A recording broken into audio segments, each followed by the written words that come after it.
Hello AJ, how are you doing, mate? Franklin, I have been in Walsall today, of all places. Walsall? Walsall, yes. Well, I thought you'd come back with a bit of a Brummy accent. It was not intentional. Right. No intention of holding any other accent other than my own Yorkshire sort of Wigan tang. So I was down there with my partner. We were looking at a car. Oh, right. Yes. Yeah. I mean, there's shorter distances you can travel to. I know, but the specific cars that she wants to look at. So we made the decision to drive the hour and 45 minutes down to the Midlands to have a look at this car. Yeah. What were you looking for? We were looking for a Mini in orange. Mini? Yes, in orange, right. of a budget of £6,000. And it has to be a later model than 2016. With cruise control and a 1.5 litre engine. So you're not asking much? No, we're not. This isn't me. She has very specific tastes, does Mrs. AJ. So the car that you're going to see is actually of that...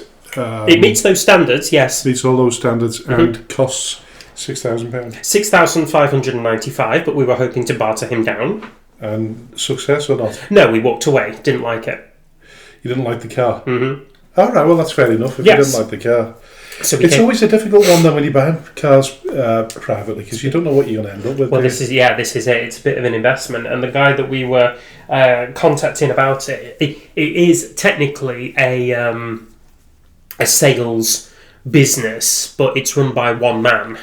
So therefore, it does make it, in effect, private, doesn't it? Yeah, I know a lot of people that have been stung by buying from backstreet garages, so to speak, and everything looks fine, runs fine, and then a week down the line you find out that the engine's completely cracked. Yeah.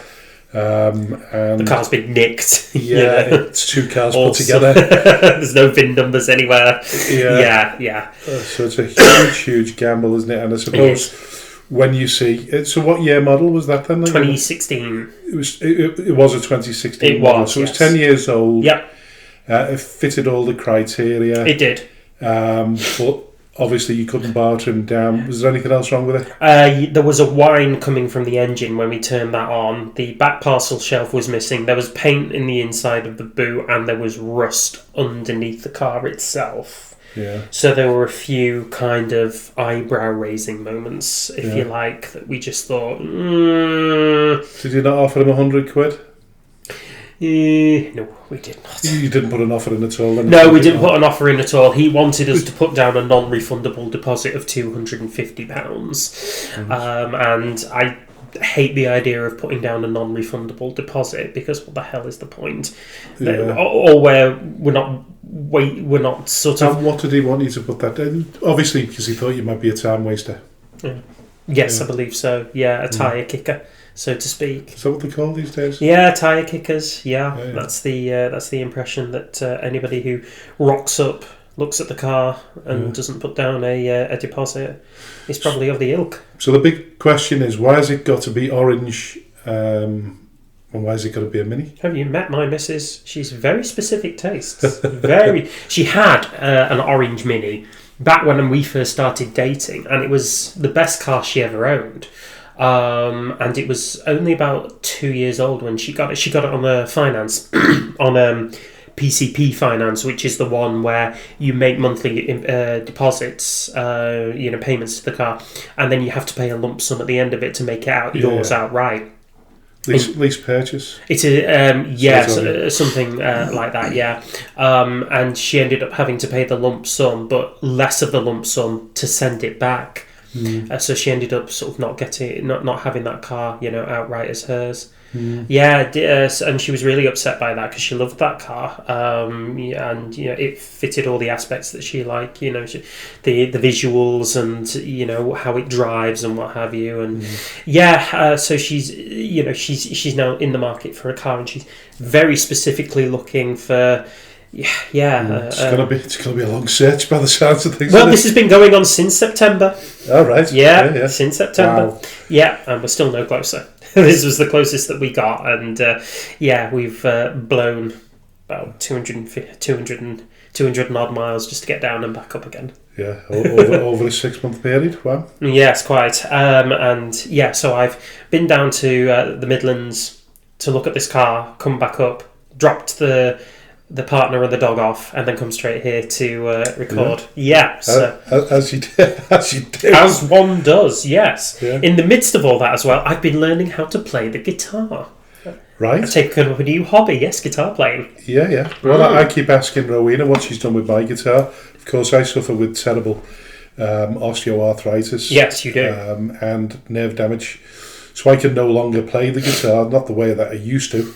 But I still want to know where my guitar is, because she keeps going on about Kev Fallon. Yeah. He did one of these AI songs, where you give all the words and details. Oh, yes. So for his for Dawn, Dawn, don't you? I do. His wife. We love Dawn. So he made up this love song, and it got done by AI, and of course she's really, really impressed. And so I thought, well, okay, if I can find my guitar, I'll write you a song. There you go. Because I used to write songs. I'll write you a song. Brilliant. I'll write one specific to you, and I'll even record it for you. But I can't find my guitar, and I don't even know whether I can. I don't even know whether I can get me fingers around the frets anymore. So, but yeah. So yeah, it's difficult times. Yeah, it is, and of course, as you've seen me now, I'm very long nailed. So I'd have to trim them back if I even attempt as well. Yeah, you'd need to go to a. I don't know why. I've never been one that bites me nails. No. And I just they irritate me, to be honest with you. And I need to cut them down from time to time. I just never get. I wait until they break before I cut them. God. I'm going to end up like Harold Hughes. Is it? Not Harold. Howard Hughes. Howard Hughes, yeah. Harold was my dad. I mean, you could be like him, but not with the nails. Yeah, I remember that movie. Yeah, The Aviator. Yeah, The Aviator. That was a movie. It was a good movie, but yeah, that he was looking very distressed by the end of it, wasn't he? Yeah, but a lot of these people now that are involved in the Epstein files, Bill Gates, allegedly. Yeah, I mean, there's a lot of allegations. I mean, a lot of names have been mentioned. I think it's sort of easy to forget that not all of them were there for nefarious purposes, and some of them were actually kind of business clients of this, and sometimes it can be difficult to separate the wood from the chaff in that regard. But I think anybody whose name is associated with him at the minute is, a source for concern. Have you been watching any of the hearing with Bill Clinton and Hillary? No. Very, very intriguing. Uh-huh. And of course, most people, if they don't already know, that Bill Clinton suffers with a tremor. Yeah. So when he was lifting up his cup of tea or water, whatever it was, he was shaking a lot, and a lot of people assume that's down to the fact that he's guilty of something or other. So yeah, 79 years of age. Yeah. Doesn't have the best track record, does he? With controversy, and of course his alleged affair with Monica. I did not have sexual relations with that woman. Yeah, I remember. That southern drawl. Nice Lewinsky. Yeah. Yeah, she was an intern at the time, wasn't she? She was, yeah. She was 27 years old as well, and he was 45. Yeah, I think the question was, you like young women, don't you? I mean, that's a little bit different to what... Yeah, it really is. The Epstein files are sort of referring to. Yeah. So what have you been getting up to anyway? Me? Yes, yeah. Nobody else here. Well, to be honest, I'd like to turn around and say I've been nursemaid to Rowena while she's been ill. Okay, but I can't actually claim to be, because what it is, I don't know whether it's a man thing, but I struggle when somebody's ill. I'd sooner be the ill person, because I don't like seeing other people being ill. And of course, when she's ill, she's really ill. She's really ill. You know what I mean? Yeah.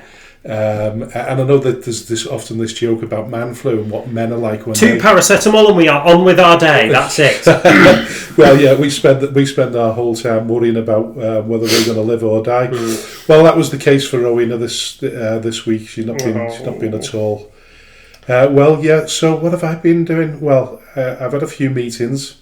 I've spent the first 3 days of the week, to be honest with you, on the club accounts. Yes. So I've been doing with that. So right now, all I can see is decimal points. And so you are an accountant. Yeah.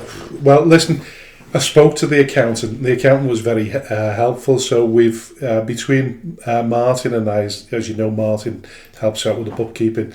We've come up with a plan moving forward. So we've got a better way of accounting, if you like. Not that there was anything wrong, but what you have in this business, you have a lot of transitions where you have different committee members, different volunteers, and it's not always easy to balance the books when there's a change in management, so to speak. So we're trying to get our heads around that and make it more easy for whoever would become involved with Skem United Football Club if we do have a new treasurer or finance director, whatever you want to call it, in the future. Talking to the accountant, she said that, well, what happens, she said that she goes to a lot of AGMs when she's doing the financial report, and she, at the start of the meeting, she'll be looking at the old committee, they'll resign, and then a new committee will come in. So that's very much what it's like in a volunteer organisation. There's a lot of changes, a lot of mistakes made as well. It's taken me, I've been spinning plates since I come back almost 3 years ago, and just coming to terms with everything. When people leave, it puts pressure on me or others to take up the mantle and do more work. So I just want to get around that. I feel as though we're achieving something there. I think we hit on it over the last few weeks about natural levels and what have you. I feel more confident moving forward with the football club because we know what's happening off the field and we know where we want to get to. We have a feeling that that's going to happen within the next few years. We can't be specific on that, but we're talking to all the right people. We keep saying this, but there's a certain amount of confidentiality that surrounds all of what's going on. There is, so we can't say too much. But somebody asked me the question about what do you do if by some miracle the FA changed things so that Skelmersdale United, who are not going to finish in the top 5 of our division, miraculously get a survival package and the transfer back into the Northwest Counties. Would you be prepared for it? And I suppose the answer to that is yes, we'd be prepared for it, but is it our natural level right now? I think we would be biting off more than we could chew. And I know a lot of people want to hear that because it sounds negative. But I think when you've fallen so low and you have to rebuild, you have to do it with a great deal of planning. And I don't think, in all fairness, and even in my first period as chairman, I don't think we've ever had an opportunity up until now to actually do a proper plan. When I say that, you have to, at various periods of Skem's history, you just have to run with what you've got in front of you. And take the ball and run. It's a song and a prayer. One year you might have good sponsorship and your gate revenue's up, so you can splash out a little bit more on players and be ambitious and competitive and do something, as we have done in the past. And we say about peaks and troughs, there's been loads of them. We look at clubs like Liverpool, Manchester United, and Arsenal that have had periods of lulls over the last few decades. Man City being in the old Division 2. Well, the old Division 2, yeah. We talked about the other one. Wigan Athletic. Got relegated the same season that they won the FA Cup. Yeah, they did. And then they're back down in League One, aren't they? Yeah, they are. And struggling. I mean, they've had a change of management. I think things are getting a little bit better. I don't know. To some degree, Gary Caldwell's come in and seems to have shored things up a little bit in the last few games. So you need to. The plan for any club doesn't matter whether you're top of the Premier League, because one day that you won't be. Man City, they might manage to topple Arsenal this season and get their act together. Right. Yeah. You never know, and then they might rebuild a team next season, which is more. Much stronger than it's been this season. Yeah, I think it's been a pretty. We're going off tangent here, but off on a tangent. But I think the Premiership has been a very, very poor sort of showing this season. Yeah, I think up at the top end, I think it was only really a 2-horse race. I think down at the bottom is where things are getting very interesting at this point. You could arguably say it should have been a 3-man race or 4-man race. You should have had Liverpool in there. we thought Liverpool would be in there, and certainly we thought Chelsea would be in there. Yes, I think we did. Yeah. Huge disappointment, Chelsea. I think Liverpool are probably the bigger one, to be honest. Liverpool are 5th right now. They're 5th in the table. But a lot of clubs go through that period, don't they, where they take over from a manager, have a really, really good season with the old team, as did Arne Slot, won the league with basically Klopp's team, 1 or 2 additions, and done really well, won the league that season, and then gone down.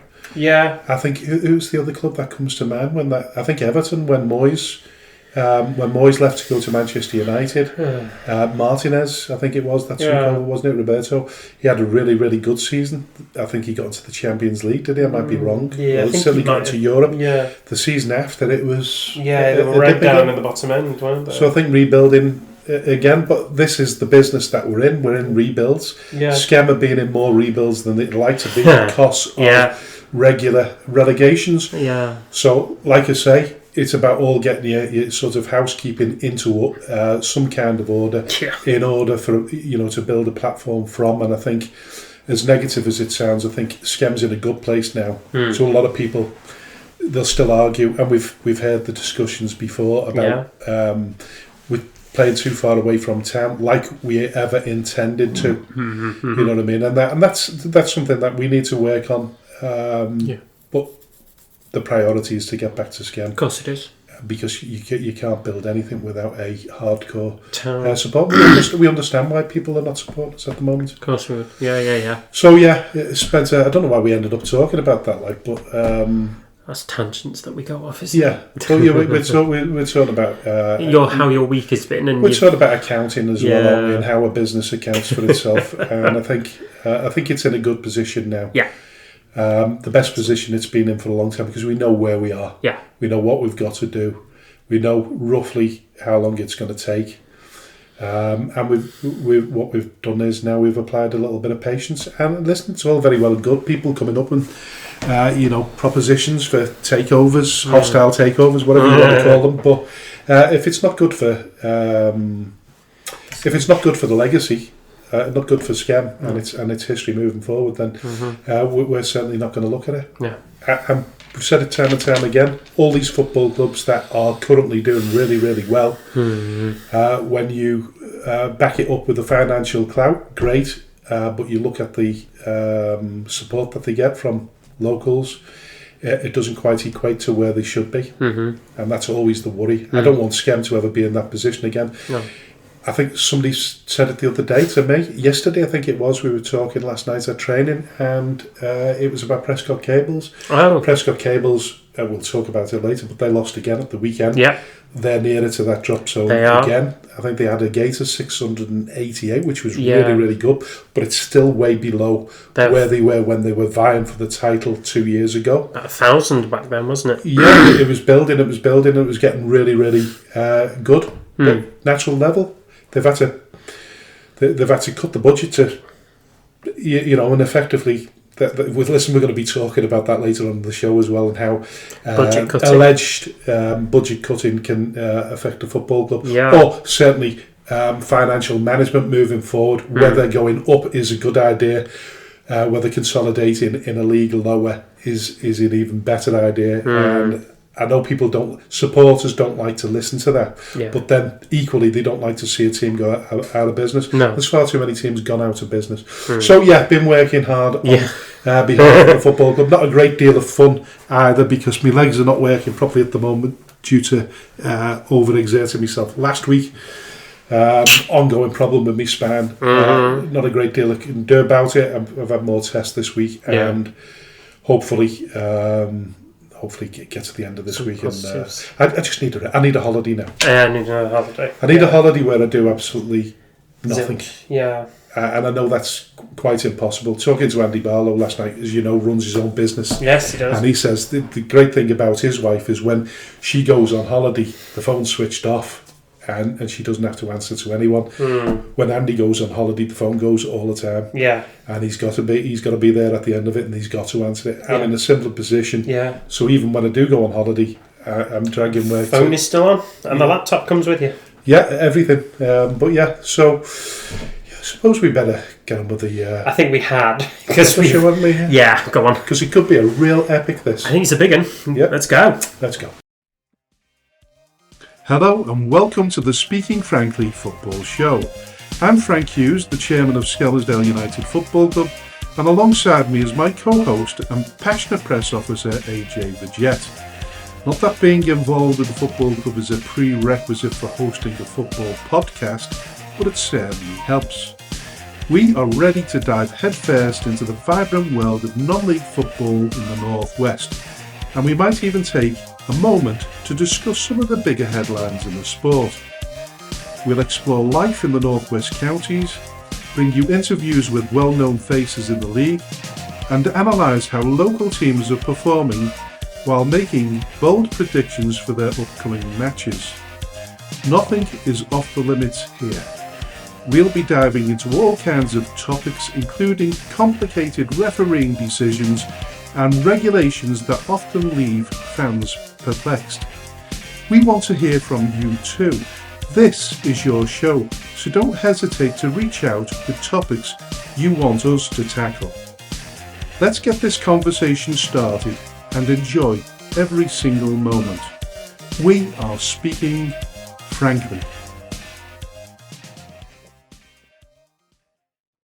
Hello and welcome to the Speaking Frankly Football Show. This is episode 32 in season 2, and a warm welcome to my co-host AJ. Hello Frank, hello everyone, thank you very much for tuning in yet again. The days are getting lighter and longer and the season is getting more and more congested. We are in for a big month of games spreading across Tuesday, Thursday, Wednesday, Saturday, whatever day it may be. Chances are there's some football on in the non-league end. Teams are starting to feel the pinch and the demand of the games a little bit, but while we sit here in our comfortable chairs, we feel nothing but a little bit of sympathy for them. In today's show, we're going to do our usual Northwest Counties roundup. We're going to look at the Premier League, some movers and shakers in Division 1 North and in Division 1 South. More focus again on Runcorn Town and then also Telford Town. At the end of our discussion around Division 1 South, we are going to talk to the Vice Chairman of Telford Town, Adam Wilson. He's going to come on the show to set the discussion straight about what has been going on at Telford over the past couple of months. After that, we'll turn our attention to clubs higher up in the northern non-league, such as Bootle and Clitheroe, all the usual favourites. We'll discuss the FA Trophy and the FA Vase and Controversial Corner, which focuses on movement at Chester. In the second part of the show, we are going to be discussing the recent ground hop that occurred across the Northwest Counties this weekend. That will be with the director of the Northwest Counties Football League, Mr. Martin Fallon. He's going to come on the show to discuss all things ground hop with us. And then in the third part of the show, we will do our usual expert analysis and predictions for the forthcoming fixtures, as well as talking all things Skelmersdale United. So Frank, where are we starting on this bumper show today? Well, we're going to start with the Premier Division, where we'll talk about Wythenshawe. The leaders, of course, have suffered back-to-back defeats, something that they're not familiar with, and neither are we, to be fair. Following last week's defeat, they were narrowly beaten late on against Chadderton 3-2. Lewis Bairn double early in that game meant Withy had to fight back, and they did that. They got it back to 2-2, but sadly they couldn't hold on for a draw, I should say, as Chadderton's Braden Edgill struck the winner 4 minutes from time. Talking about Chadderton, Lewis Bairn continues to be the hottest property in the Northwest Counties. Following his 2 goals on Saturday, scored a hat-trick on Tuesday night at Charnock Richard, taking his tally to 54 goals so far. I think 49 of them are in the league.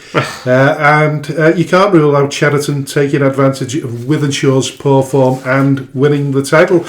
They're 10 points behind still, but they have a game in hand on the leaders. Look, they've got a bit of a mountain to climb here if they think they're going to take advantage of Wythenshawe. They still have to overtake Ramsbottom, who also have a game in hand on Wythenshawe as well, and have a 2-point advantage on Chadderton to begin with. So there is a bit more for Chadderton to do. I think they would say that they've all but secured their place in the playoffs. I think it's just now taking that next step into seeing if they can launch themselves into the Northern Premier League. Let's talk about Lewis Byrne again, though. Oh, it's ludicrous, isn't it? What's even more ludicrous is that Berry took him at the tail end of last season. One assumes to negate their response to their league challenge, from and make sure that they had him in their team rather than the other way round. They released him at the end of the season. They did.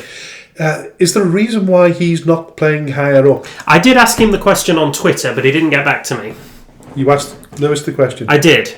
I asked him if he's been targeted by any Northern Premier League clubs, and he didn't reply.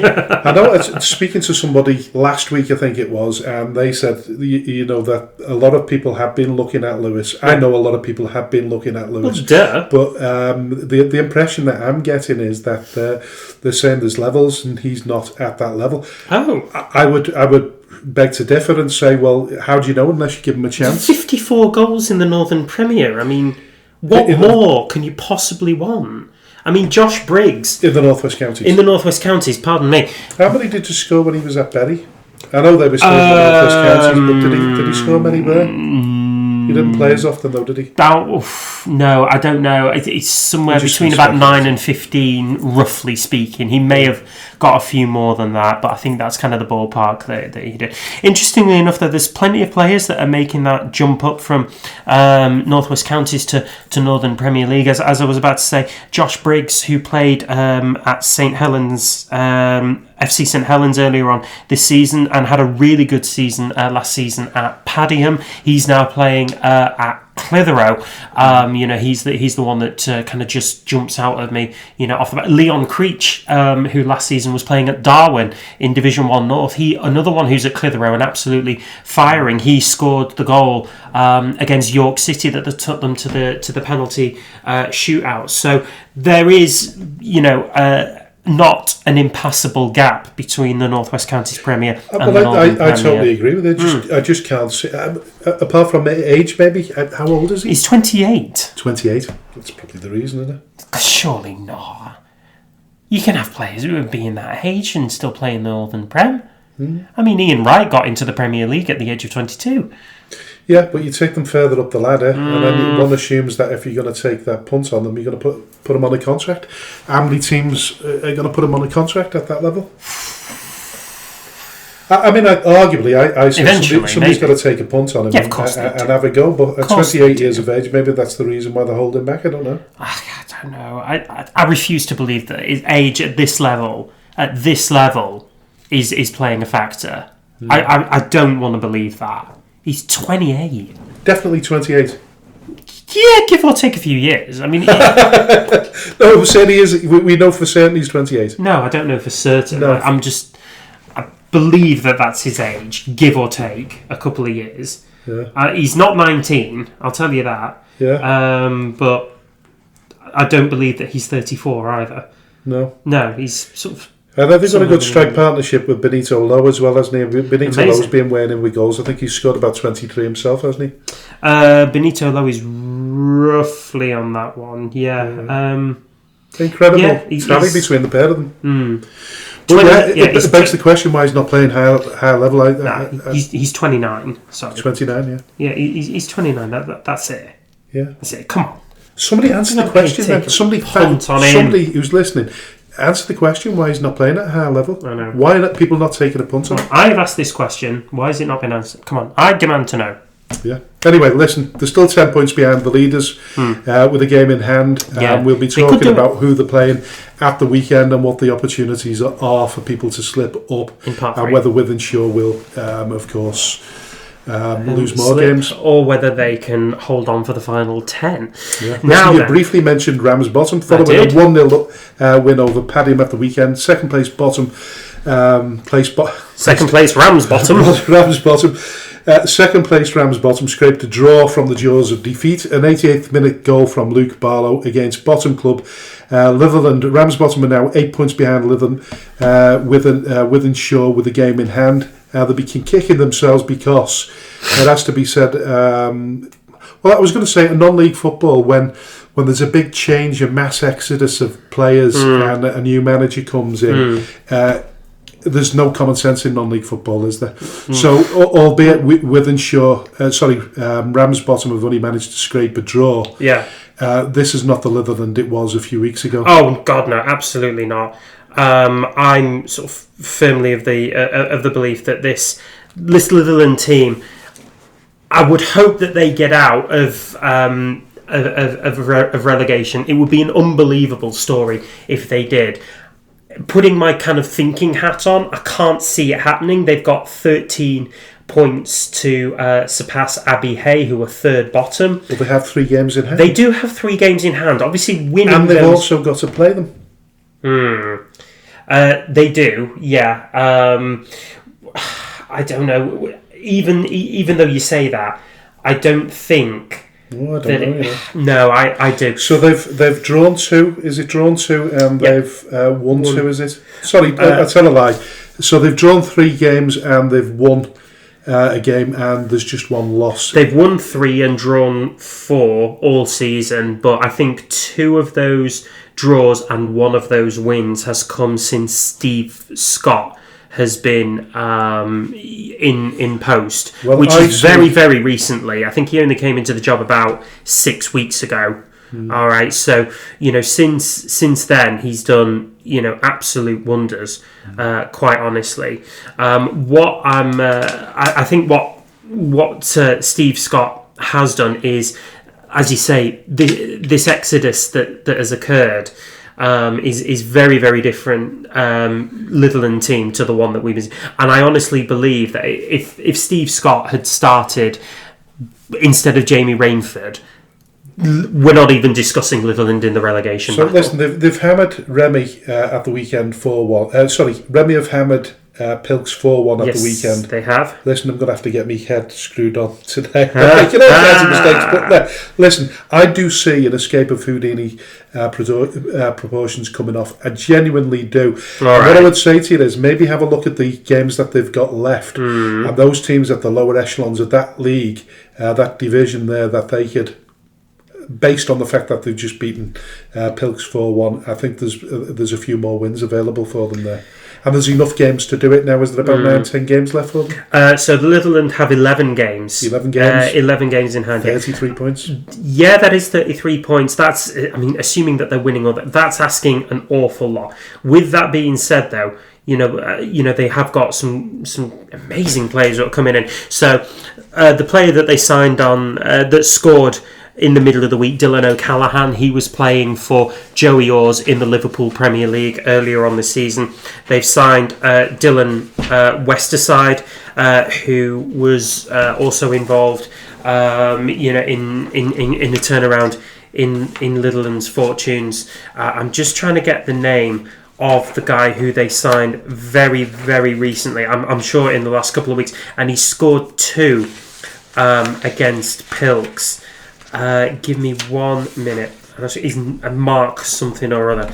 Bear with me a second. But all of this sort of shows the amazing kind of turnaround that Mark Madden, 2 games and 2 goals already. Dylan O'Callaghan, 5 games, 4 goals. He's already, I think, their joint top scorer of their squad this season, despite having played 5 games.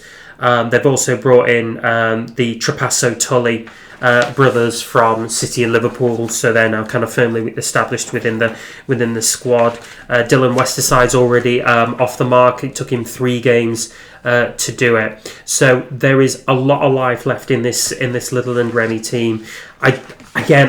You want them to get out of this. You want them to get out of relegation. I just think it may have come a little bit too soon. But naturally, of course, we're just rooting for them a little bit more now. But what we do know is, looking at history, is that there's a lot of clubs at the lower ends of the league that don't win games at the end of the season. Yeah. So we're expecting...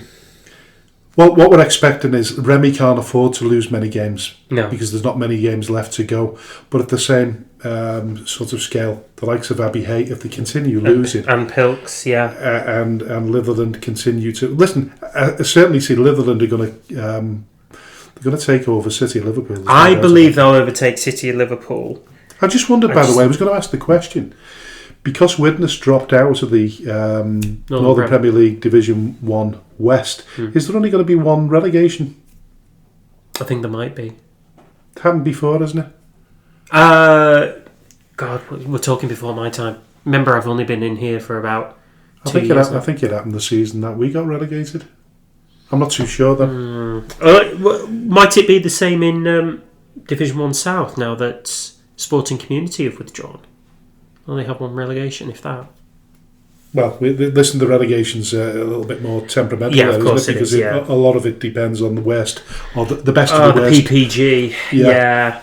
But no, I think we're all rooting for the Litherland just a little bit more right now. But we have to take our hats off to Steve Scott and what he's done in the... We need to get on the show course as well, don't we? In the handful of games that he's been in charge. What an amazing turnaround. That's right. Now then, we'll move on. So the team in form at the minute in the top end of the table is undoubtedly Atherton Laburnum Rovers. They've been unbeaten since the beginning of December with 8 consecutive victories. Currently in sixth position in the league, so just a droplet outside the playoff spots. But they have 3 games in hand on Padiham and 2 games in hand on Earlham, both of whom are on 70 points. If Atherton win their 2 games in hand, that takes them to 71 and firmly in that playoff dogfight. What a time to put a run in. That is an absolutely amazing time to put a run in. Now, we've waxed lyrical about Atherton LR since time in memoriam, but we can't understate just how good a job Davy Jones and the whole of LR are doing at this point to even be within a shout of the playoffs at this point. Even if they don't get there this season, I think Davey will still be really happy with how this season has panned out. I'm sure he didn't see this happening, or maybe he did, and he's quietly a genius. But nonetheless, they had a decent result on the weekend. They didn't play in the middle of the week, but they won during the ground hop. They beat Fallon promotion. The other team that were promoted from Division 1 North last season, Exton Villa, they beat them 2-0 at Crilly Park. So they leapfrogged FC St Helens into 6th spot, and again just outside of those playoff places, but with games in hand and 12 games remaining overall. Now, following 19 consecutive defeats, City of Liverpool earned a point with a late equaliser at home to Cheadle Town. Seb Bailey scored in the 85th minute to secure the City of Liverpool their 2-2 draw. What makes the result even more pleasing for the team is that they were trailing 2-0 at home at half time, and it was in fact their player manager Richard Brodie who started the game against Cheadle, who got them back on the road to a result by scoring early on in the second half. So an excellent point gained against Cheadle Town for City of Liverpool. They're their first point in 20 games. Again, still a bit of a road back to get them out of the relegation mire, and then they've got a whole host of things that they've got to negotiate between now and the start of next season. Unfortunately, didn't make up any ground on Abbey Hay as they scrambled a last-minute equaliser, literally the last minute, the 97th minute, to draw 2-2 against the Isle of Man at the Bowl.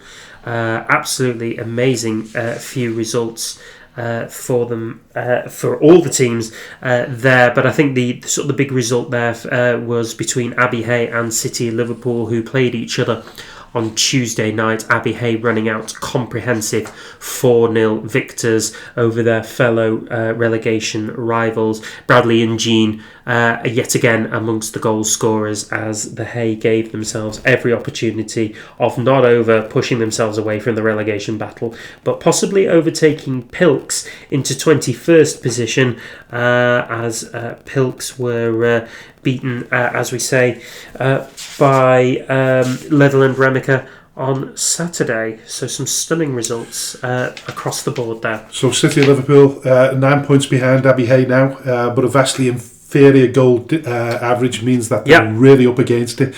Effectively, that's 4 wins. You know, you've got to get 4 wins out of the next few games, and then pretty much hope that the teams above you, or certainly Abbey Hay, don't win anymore. Yeah, exactly. We can't see that happening.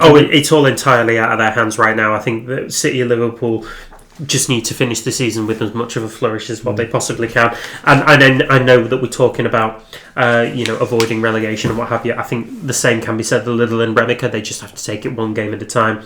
As for Abbey Hay and Pilks, it's just about finishing the season with a flourish. I did speak to Richard after the game against Cheadle, and obviously absolutely cock-a-hoop he was after that result, and scoring, and he spent £45 in the bar after buying a round of drinks for his players. Amazing, as you would absolutely expect him to do. That's a result that all of the team, all of the squad, all of the club needed. Really. Meanwhile, the big man's holidaying in Florida, as far as I know. I'm not surprised. It wouldn't surprise me if he'd driven his taxi there as well. Yeah. Now then, we'll move things up towards the top end of the table, and West Didsbury and Chorlton, their manager Paul Marshall has stepped down, citing personal reasons, and his assistant Steve Yarwood has been given the job, we believe, until the end of the season. It's not been made clear. Well, that's the thing, it's not actually been made clear, has it? I mean, I got told this after the event. It says on all the social medias that Steve Yarwood has stepped up from assistant to manager, but it doesn't state whether it's permanent. I'm led to believe that it's until the end of the season, but I've got nothing to back that up at all other than pure hearsay. Yeah, pure hearsay, which we can never rely on too much. We always take it with a little bit of a pinch of salt. Anyway, his first game in charge was not a particularly easy one. He faced Droylsden in the Manchester Premier Cup quarter-finals on Tuesday night, and they were beaten 4-0. Cody Artwell scoring a hat-trick to give the Bloods passage into the semi-finals of the Manchester Premier Cup. So a difficult start for Yarwood, but nonetheless plenty of opportunity to make it up by making a late surge on the playoffs. His West Didsbury and Chorlton side currently in 8th place in the table, but a bit like Atherton LR, plenty of games in hand on the teams ahead of them. Now then, listen, moving on to Division 1 North. Droylsden remain top of the table despite not playing a league game at all. But that's never happened. No, but Nelson have been busy, beating Squiresgate 5-3 at the weekend and Colne 2-0 on Tuesday night. They've moved from 7th to 3rd place now, just 1 point off the pace with games in hand. The league nobody wants to win is separated by just 3 points from top to 7th. It's still amazing. It's still absolutely ridiculous, isn't it? I mean, there is starting to be a tiny bit of a gap between 7th and 8th. So McGall currently in 7th on 40 points, and then Fulwood Amateurs in 8th on 36. So there's 4 points there. That's probably the biggest gap that we've seen in any part of the top half since last season. Well, I think we know the top half now. I think we reasonably know the top half. I think it'll still be impossible to call who's going to get to the playoffs, and even more impossible to see who's going to win the division. I would like to see that now that Nelson have the bit between their teeth with back-to-back wins. I would think it's probably theirs to lose. They still have 3 games in hand on Droylsden with just a point separating them, and Darwin are also in the equation as well. They have played more games than both Nelson and Droylsden, but they still sit level on points with Nelson and a point behind Droylsden. So very much the teams from East Lancs in the mix there. Now, at the bottom of the table, all three teams picked up points over the last week. Nobody could have called that in the slightest. So Garstang, who were at the bottom, earned a 2-2 draw at Forward Amateurs on Saturday, and then beat AFC Blackpool in the M55 derby 3-0 on Wednesday night. Goals from Liam Clegg, Ollie Cooper and Ben Turton, securing them 3 points at the Riverside Stadium ahead of their Tangerine neighbours. That win lifted them off the bottom and up into 17th, where they were replaced by Main Road. 2 wins and 2 draws in their last 4 outings, giving them a really good chance of escaping bottom of the table. We would be almost certain that there'll be a reprieve for whoever finishes bottom due to having them all surpassed 20 points now. But a very exciting run in for the end of the season, just to avoid that wooden spoon label. Yeah, it's been a fantastic division this season. Very competitive, with many twists and turns, and I'm sure there's more to come. I certainly hope so. It's been absolutely an unbelievable season. I wish we were involved. I wish we were that 19th team that Division 1 South got, but nonetheless, we've been watching it from afar, and what a league it has turned out to be. We hope that it will be just as unpredictable when we get back there. Yeah, Division 1 South. Division 1 South. Sort of is exciting, but for different reasons. A double day of celebration for Runcorn Town. They not only battered Telford 12-0, but they increased their lead to 7 points. Still have a game in hand on Eccleshaw, who lost 1-0 to Asheville. It's Eccleshaw's first time they've failed to score in 24 games, believe it or not. That is a ridiculous record in itself, isn't it? Unbelievable run from Eccleshaw, whose manager Liam Kelly we spoke to earlier on in the second season. Very much on the fight for automatic promotion. May very well have to settle for a place in the playoffs, but without a doubt, the favourites there. At the bottom of the table, no change for Horman. They were battered 8-0 by New Mills at the weekend. I'd like to say the biggest shock was second from bottom team Shawbury beating Sandbech United at the weekend. But the truth of the matter is, since Matty Boswell arrived and brought a few players in from his old club Telford Town, it was only a matter of time before the fight started. Incredibly, Shawbury hadn't actually played a game since the end of January, which probably gave Matty a little bit more time to get everything in order. They're now level on points with Alsager, but with a game in hand. I believe they'll survive now. I think they'll survive as well. Again, I think because of the points per game ratio that the league go off in order to assign relegation to any team. I don't think Hormond or Shawbury or Alsager are involved in a actual relegation scrap. I think it's just a case of avoiding finishing bottom. I think Shawbury quite conceivably could finish in about as high as 13th or 12th, up with the Foley Mears or the Camel Lairds. I think they can, now that they've, on a bit of momentum, I think they can overhaul Alsager Town, Wool the Casuals, Market Drayton. I think there are teams there who, are there for the taking, so to speak. I think it's an excellent time to be involved with Shawbury there. Yeah, but in terms of actually getting out of that bottom two, even if there's not going to be two teams relegated, really looks good on your CV, doesn't it? I suppose it does. Yeah, and we know Bozzy's a class manager, and so what he's done with what he's done with Telford, and now he's trying to do the same at Shawbury, and I think he's well on his way to, starting with that first step, which is getting them away from relegation, and I think he now wants to turn the tide and start seeing where they can go in terms of the upper half of the table. Yeah. And you mentioned fixture lists and backlogs. Yeah, so we want to talk about congestion at this point, not the M6, but the fixture list. Yeah, well, Wolverhampton Casuals fixture list for March shows that they have 12 games to play, which, if your numbers are correct, that means they have to play 3 games a week across every week in March.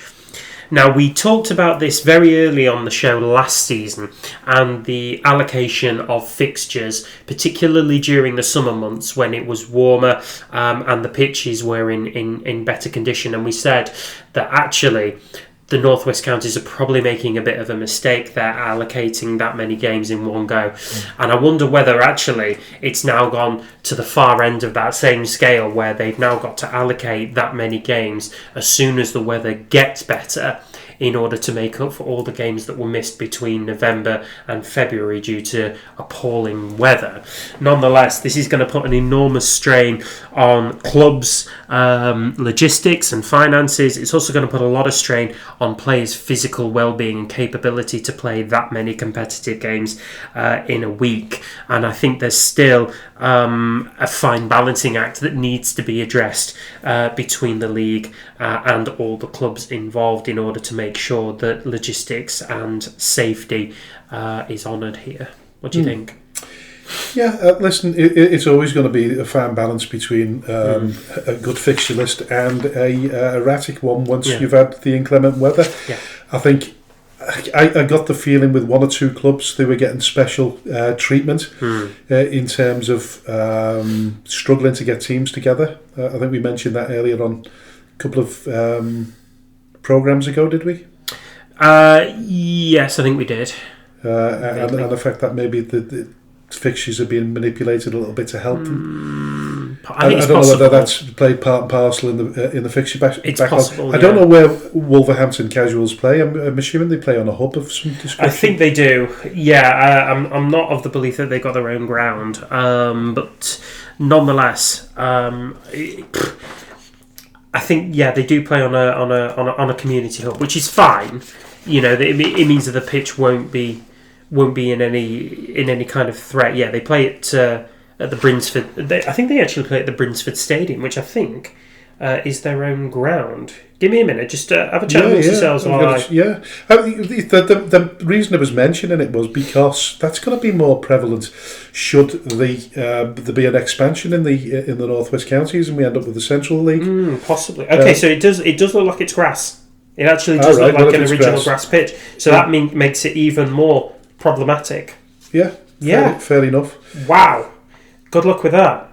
Because your groundsmen are going to have some serious battles on your hands trying to maintain that for 3 games. Listen, you can't really account for teams that do well in cup competitions as well, which spreads the league even wider, it does. You know what I mean? It makes it more difficult. So I think it sometimes it works, sometimes it doesn't. Yeah. In most divisions, I think if you look at the Premier Division and Division 1 North, I think they're sort of okay with the fixtures, aren't they? Yeah, I think largely the congestion seems to be happening in the southern divisions. I've not really seen any notification of anyone in the north that has had difficult. I think Atherton LR have got 9 games to play in March. I think there's a couple of other teams within the Premier that have 9 games also, but nobody near Wolverhampton Casuals 12 games. I think that's ludicrous. Yeah, listen, we've talked about Matty Boswell leaving Telford and the position that they found themselves in now. Yeah. So listen, this is probably a good opportunity to speak to Adam Wilson, who's the Vice Chairman of Telford Town. A warm welcome to the Vice Chairman of Telford Town, Adam Wilson. We're pleased to have you on the show, Adam. It's nice to be on the show. Nice to be involved with you. Thank you, gents. Thank you, Adam. Welcome. So, obviously, the Vice Chairman of Telford Town. So, regarding Telford, we'll get straight to the point. We discussed Telford Town on the show quite regularly over the last couple of weeks. Most prevalently, that one of our previous guests, Matty Boswell, left Telford to take up the vacancy at Shawbury at the other end of the table, with no one knowing why at the time. Although indication from both club and Matty himself was that it was quite an amicable arrangement. Rumour then kind of came about that Hayden Dando, the chairman, didn't want the club to go up, and as such pulled the budget, and since then Matty has taken a few of the Telford players with him. So that's the rumour and indication that we've got so far. From inside the club, Adam, is it a case of careful house management, and is Hayden trying to protect the club's legacy because he believes the club isn't ready to make that promotional leap? So the plan is still the same plan as what it was at the start of the season, to achieve the playoffs. Okay.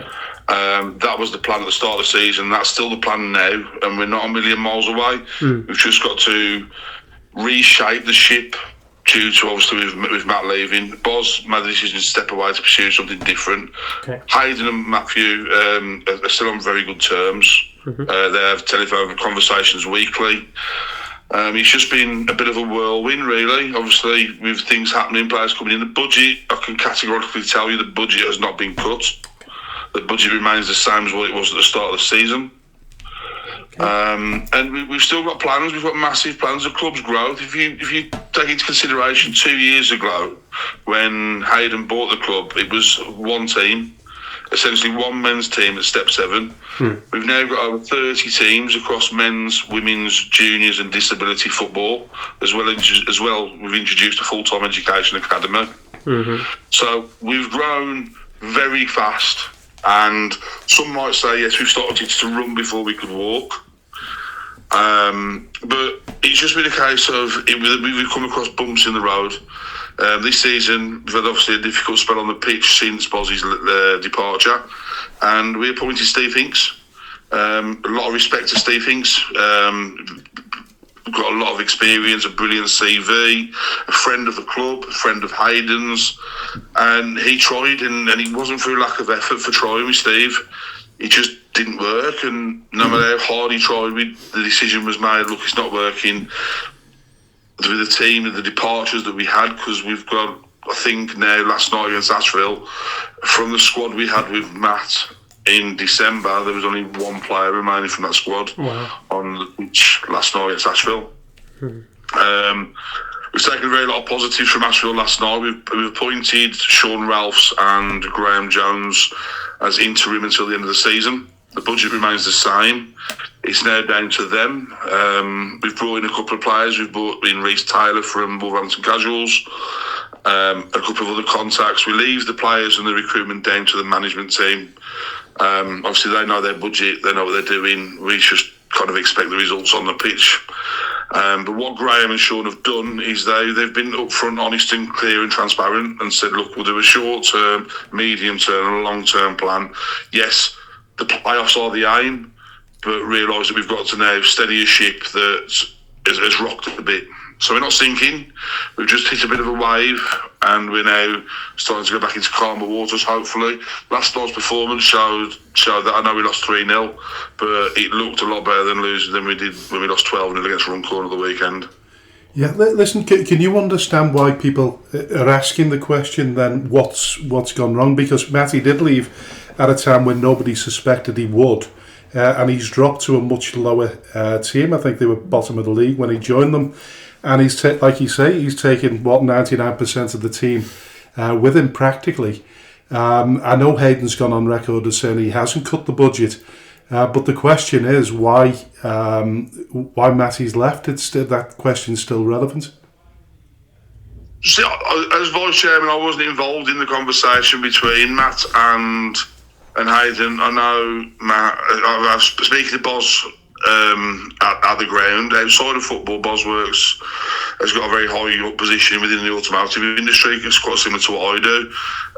I know he's under a lot of strain at work as well. He did make that clear to me. So I don't know if it was the strain of work, the strain of the constant pressure from us that we want the playoffs.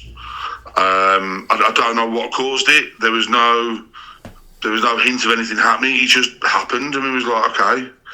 He went with handshake. Like I said, they're still friends. They talk now. A couple of players that we brought in recently have been through contacts with Boz to help steady the ship. And I don't know to this day if there's any other reason he left other than if he wanted to do something different. And that Shawbury, the gentleman who owns Shawbury, I think he's friends with as well. Yeah. Listen, I'm not 100%. I'm the chairman of a football club, and I normally err on the side of caution. I know the kind of speculation, particularly on social media, can lead to false accusations and all kinds of things. But looking at detail, if you go on Company's House, a compulsory strike-off was discontinued last December, and the confirmation statement is overdue according to Company House records. How close is this to being resolved, and how much can you tell us about how the club found itself in that position in the first place, and what is being done behind the scenes to keep the club afloat? Because it sounds as though very much from that there might be financial issues. Okay. Completely understand you guys have done your research. So, Company's House, the confirmation statement was filed last week. Right. And the strike-off order. So, earlier in September, we had three gentlemen that used to be they're really brilliant guys. I've got nothing but praise for these gentlemen in Lee Mitchell, Mark and Mickey Baker. They were the heartbeat of Wellington Amateurs Football Club. And they helped to run everything behind the scenes with Hayden to keep everything on top and where it should be and things like that. Well, those gentlemen have now left and gone to Shifnal Town. Hayden is also lives in Spain. He's brought myself in. I've known Hayden since we were 10, 11 years old. And he's brought me in because I've got an under-15s youth team that I've brought across with me, and with my business acumen as well, I can help and assist with these things. I'm not going to lie to you, with the things that were happening off the pitch, with the change of the gentleman leaving, the secretary, and having to put new people in place, things did get missed. So, but there are things in place. We've got a tournament coming up in the summer, a youth tournament. We don't make any money off youth football. I just need to make that clear. All the youth football teams, we don't make any money off them.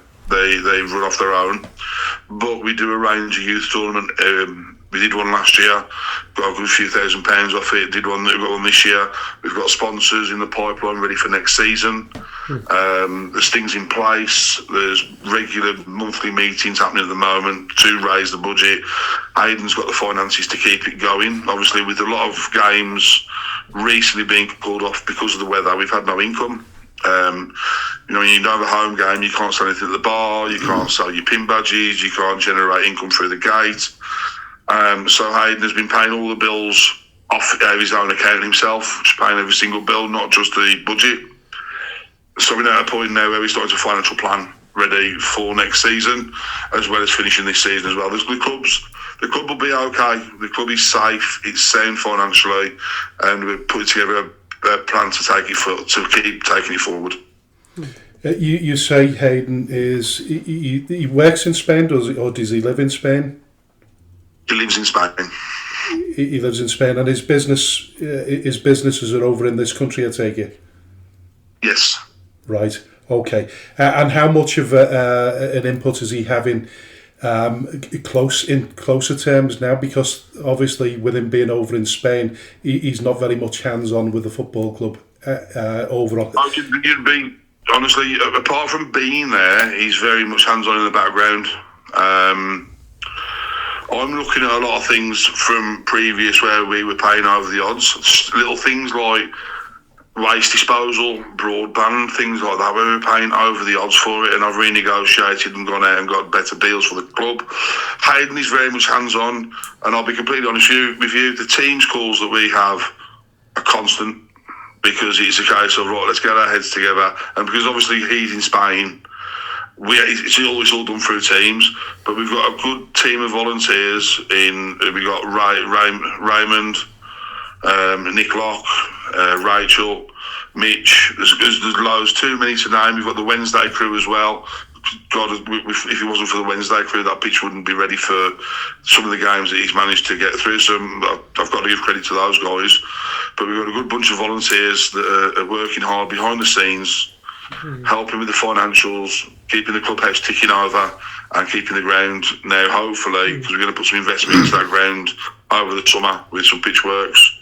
So we've got the things are in place to move forward. All right. That's fair enough then. In terms of what's happening on the pitch then, I know that you said at the start of the interview that the plan was still for the playoffs. Given that the squad has kind of been decimated to the extent that it has, and I know Steve had to pull together a squad in a short period, and now Sean and Graham are having to do the same thing, do you think that the playoffs are a realistic prospect at this time? If anyone knows me and knows Hayden, we don't like losing, and we don't. It's as simple as that. If my under-15s lose on a Sunday afternoon, it ruins my Sunday.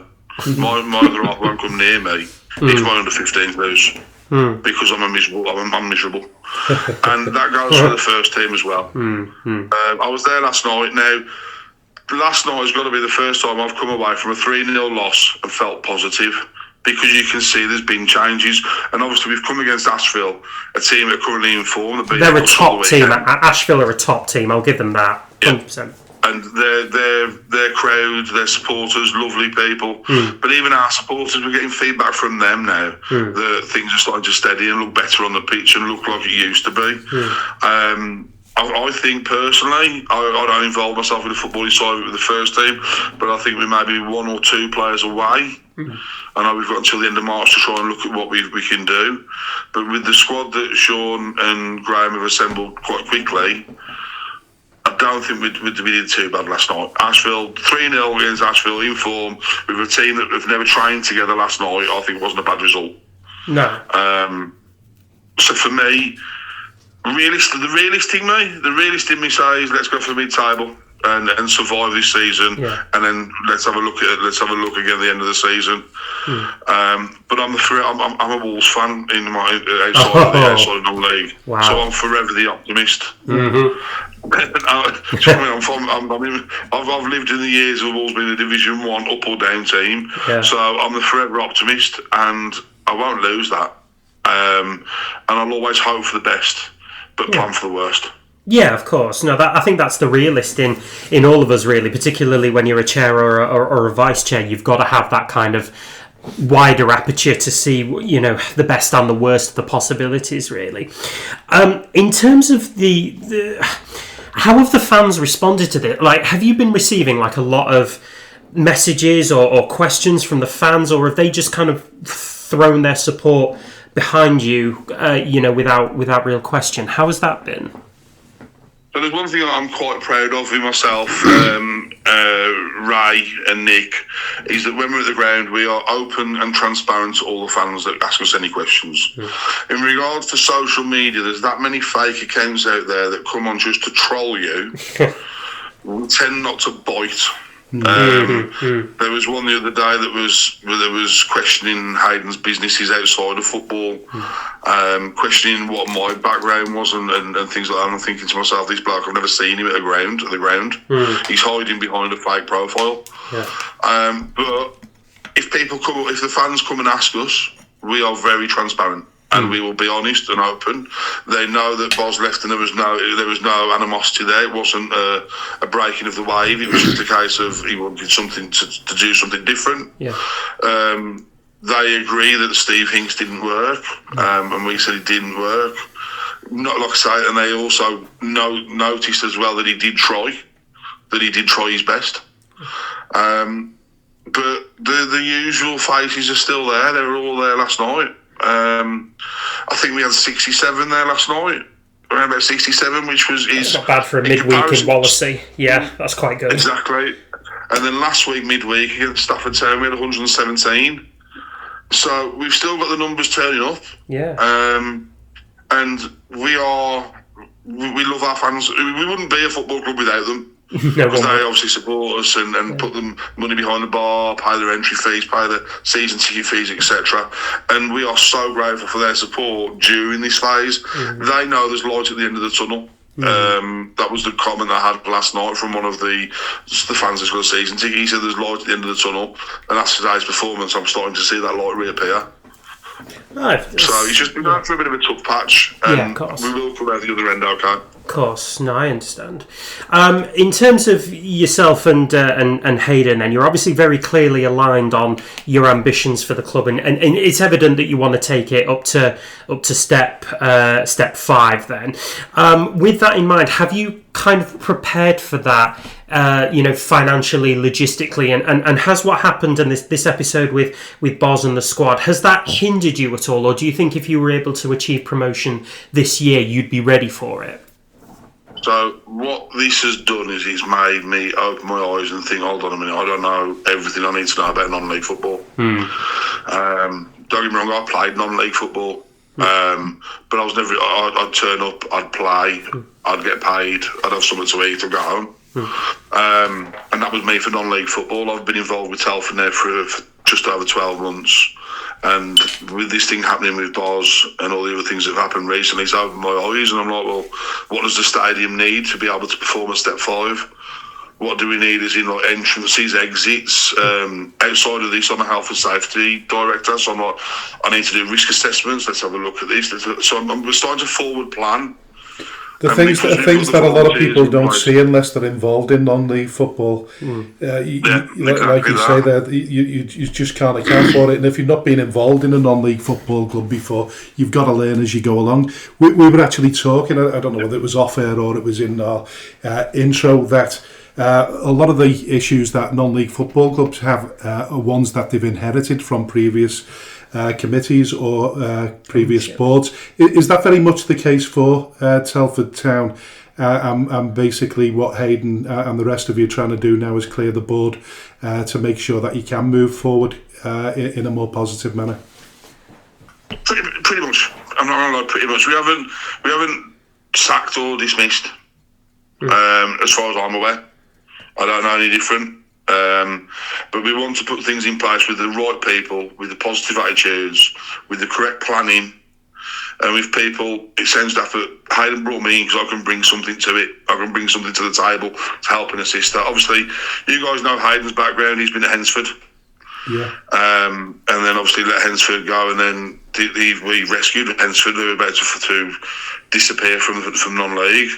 I don't think it had been long, but Hayden did rescue them and keep them going, and then sold them for £1 to another gentleman to make sure that they could carry on and have the finances. Now, I went to Hensford recently on a course outside of football for work, and the facilities there have just been upgraded. But the new owners there have pumped money into it, which is great to see. Hayden now has come down from that level all the way down to what was a Step 7 football club, and he's like, right, there's potential here. There's potential, there's a fan base, there's a facility. We're constantly fighting with the council. That's the only problem we have with it because we want a training facility as well. But Telford and Wrekin Council have got a lot of backing with AFC Telford. So we've got that where we're trying to work with them to get some land somewhere suitable for us to be able to have our own training facility rather than renting like we do at the moment. Listen, we're struggling to get a piece of land to put a ground on, so we know exactly how difficult it is to get a piece of land. It's not easy at all, is it?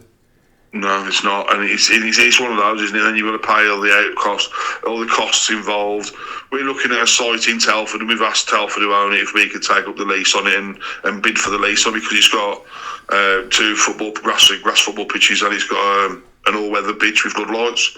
So we're like, okay, let's look at that and look at that option. How much is that going to cost us? How much revenue can that bring us in if we then have the lease and hire out the facilities as well as us using them? So we're looking at the bigger picture on how to get better. But what this has done is it's made us slow down a bit rather than sprint finish. We've slowed down to more of a bit of a jog, and let's keep going. Let's keep momentum. Let's get the momentum back. But let's maybe look at the bigger picture of what we need to do for the future. And of course, it's got to be very difficult because competitively, you have got a much bigger club in the town. How difficult is that? Doesn't really affect us in regards to like attracting players and things like that and fans. What it does affect us in is the case is when there's areas available for. There was a couple of areas available early last year available for rent, for lease, and they got them quicker because they've got a team ready to put together a bid pack. Whereas Hayden never had that. Whereas now he's got it in regards to myself, Nick, Ray, and that, and we can put together the pack to then go and bid for it now. And not forgetting Rachel, the club secretary behind the scenes. She has been top notch, and with her project planning background and project management, she's also the kind of person we need involved within the club to help us to be able to bid and have a successful outcome to be able to get it. So yeah, there is a bigger club in the area, a bigger non-league club, but who says we can't then get to that level? It's a long way away, and it's wishful thinking at the moment. But let's get over, like I said, let's get over this bumpy road, and we keep pushing forward. Yeah. Listen, just one quick question, Adam. I've noticed that you, obviously being vice chairman of Telford Town at the moment, but in terms of companies' house records, you're not actually in a directorship as such.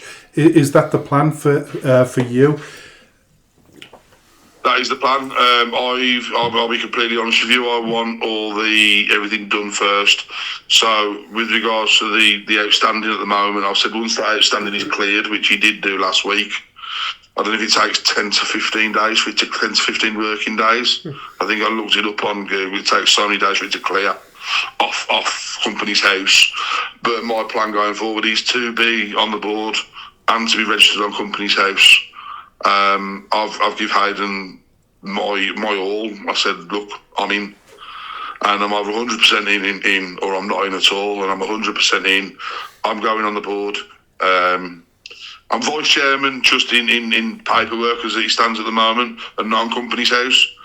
But long term, well, it's not even long term. Within the next few weeks, I will be on there. Right, and the plans for the club moving forward.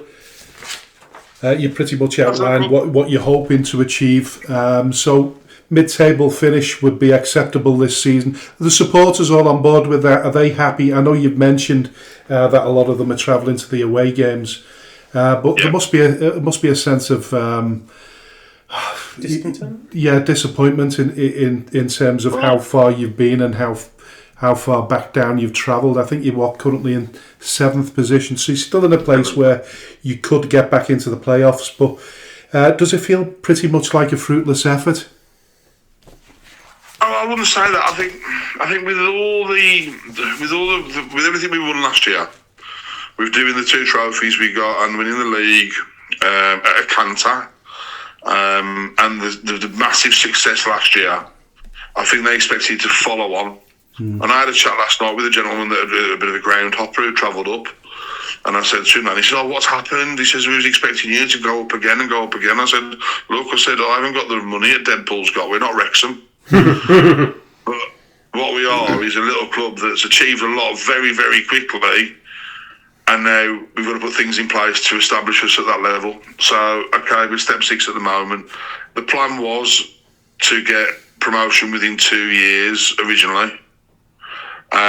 So with 2 years was the first one, and they did it. They got up from step 7 to step 6, and then from last year it was 2 years. So the aim was the playoffs, and if we did it, fantastic, and it'd be a mad rush pre-season to get everything in place that we need.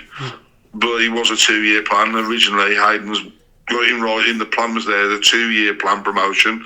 So if we didn't achieve it this season, we'd look to push for next season, and in that way we'd be more prepared to go to step 5 and have the things in place that we need. Yeah.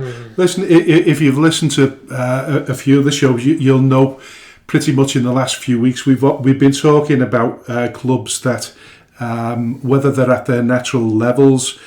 In terms of, do you think sometimes we try to overachieve at a level which is way above us? I think that's everybody. Let's be completely honest with you. Outside of football, I've done it. and I've gone for a position that's above the level that I was at, and then took the position up. And after 3 months, I'm like, yeah, this isn't for me. I can't cope. I need to step down a bit and learn a bit more before I step up into that position. And I think that goes for everything, but everyone finds their level. And it's happening a lot, though, over the last few months. I don't know if you've noticed yourselves. You've had Dean Gill leave Droylsden. Yep. Yeah. You've had the Wensfield manager sacked last week. But with Dean leaving Darlow, you had the Hensford Town manager. They were second in the league, and he got sacked, or the top of the league. Yeah, he did. Yeah. You know what I mean? Yeah. And then you look at Darlow. So I've got a good friend that played for Darlow, in Alex Forshaw. I used to play football with him on a Sunday morning. And Alex has gone to Sporting Calsa. And the same thing that's happened to us with the whole squadron changing is now happening at Droylsden. They've lost 9 players. So I think it happens throughout the non-league football. There's no contracts in place, so you can't be. It's not like if I was going to sack Dave Edwards tomorrow and bring a new manager in, everyone's going to up sticks and leave because they weren't very happy. They're contracted players. These are guys that, as soon as someone gets a sniff that the boat's rocking, they're going to put 7 days in and think, okay, I like that player. The boat's rocking. Let's put 7 days in. Let's see if we can try and tempt him over. And that's what's naturally happened. And you've also had the lads that are loyal to Boz, that have gone with Boz. And they were good players, really good players, and we wish them all the best. There's no animosity, but we just got to pick up our own, pick ourselves back up, get our own house in order, and then carry on. Yeah, listen, Adam, thanks very much for coming on the show and giving us an insight from the other side. Like I've said, I always err on the side of caution in terms of being a chairman of a football club. There's a lot of speculation, always will be, surrounding non-league football when clubs are struggling, and it's obviously been no different for you. But listen, best of luck for the season ahead and for the future.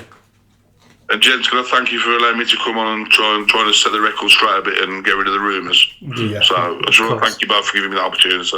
Okay, listen, you're more than welcome. Thanks very much. Take care, Adam. All the best. Cheers. Thank you. Take care. Bye-bye. Well, thanks to Adam there. That was a fascinating interview, albeit I still think there's a few questions to be answered. I think there's only so much that he can give out, and that's fair. Telford Town are still running. They're still running strong by all accounts. And the opportunity for the playoffs is still not lost on them. They could still make it, but this, regardless of how you frame this, there is still a bit of a rebuild job in the middle of the season that is going on, and that's logistically really difficult for any team, for any club. You can tell that he and Hayden are doing what they can at this point. So we just wish him the best of luck for the rest of the season, really. Yeah, so should we move on to non-league matters around the areas and discuss Bootle to start off with? It's been a tough week for Bootle. They hosted Whitton on Saturday and drew 3-3 with Vauxhalls on Tuesday night, so they lost on Saturday against Whitton. That leaves them 4 points outside the playoffs, but with a game in hand.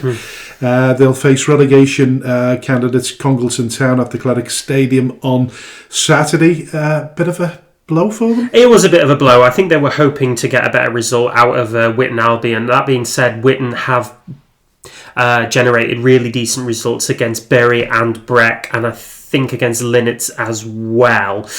So they are a bit of a bogey side for most of the teams within the top 5. The 3-3 draw with Vauxhalls I don't think is anything to be sniffed at. That's a decent result. Vauxhalls, another team that are vying for the playoffs. So it does kind of outline that there is still a bit of a say from Bootle in terms of how the playoffs are going to play out and whether they'll be there come the end of the season. I still think they're in a stronger place than a couple of the teams above them, but they still have work to do. Now, as for Bury, we'll move on to them. They are 3 points clear at the top of the Premier, at the top of the west end of the Northern Premier League. However, it is Avro who hold a bit of an advantage as they have 3 games in hand on the Shakers. In a bit of a 6-pointer that occurred on Friday night, Bury beat Lower Breck by 3-0 at the Anfield Community Stadium in the Friday Night Lights game to put themselves in the driving seat there.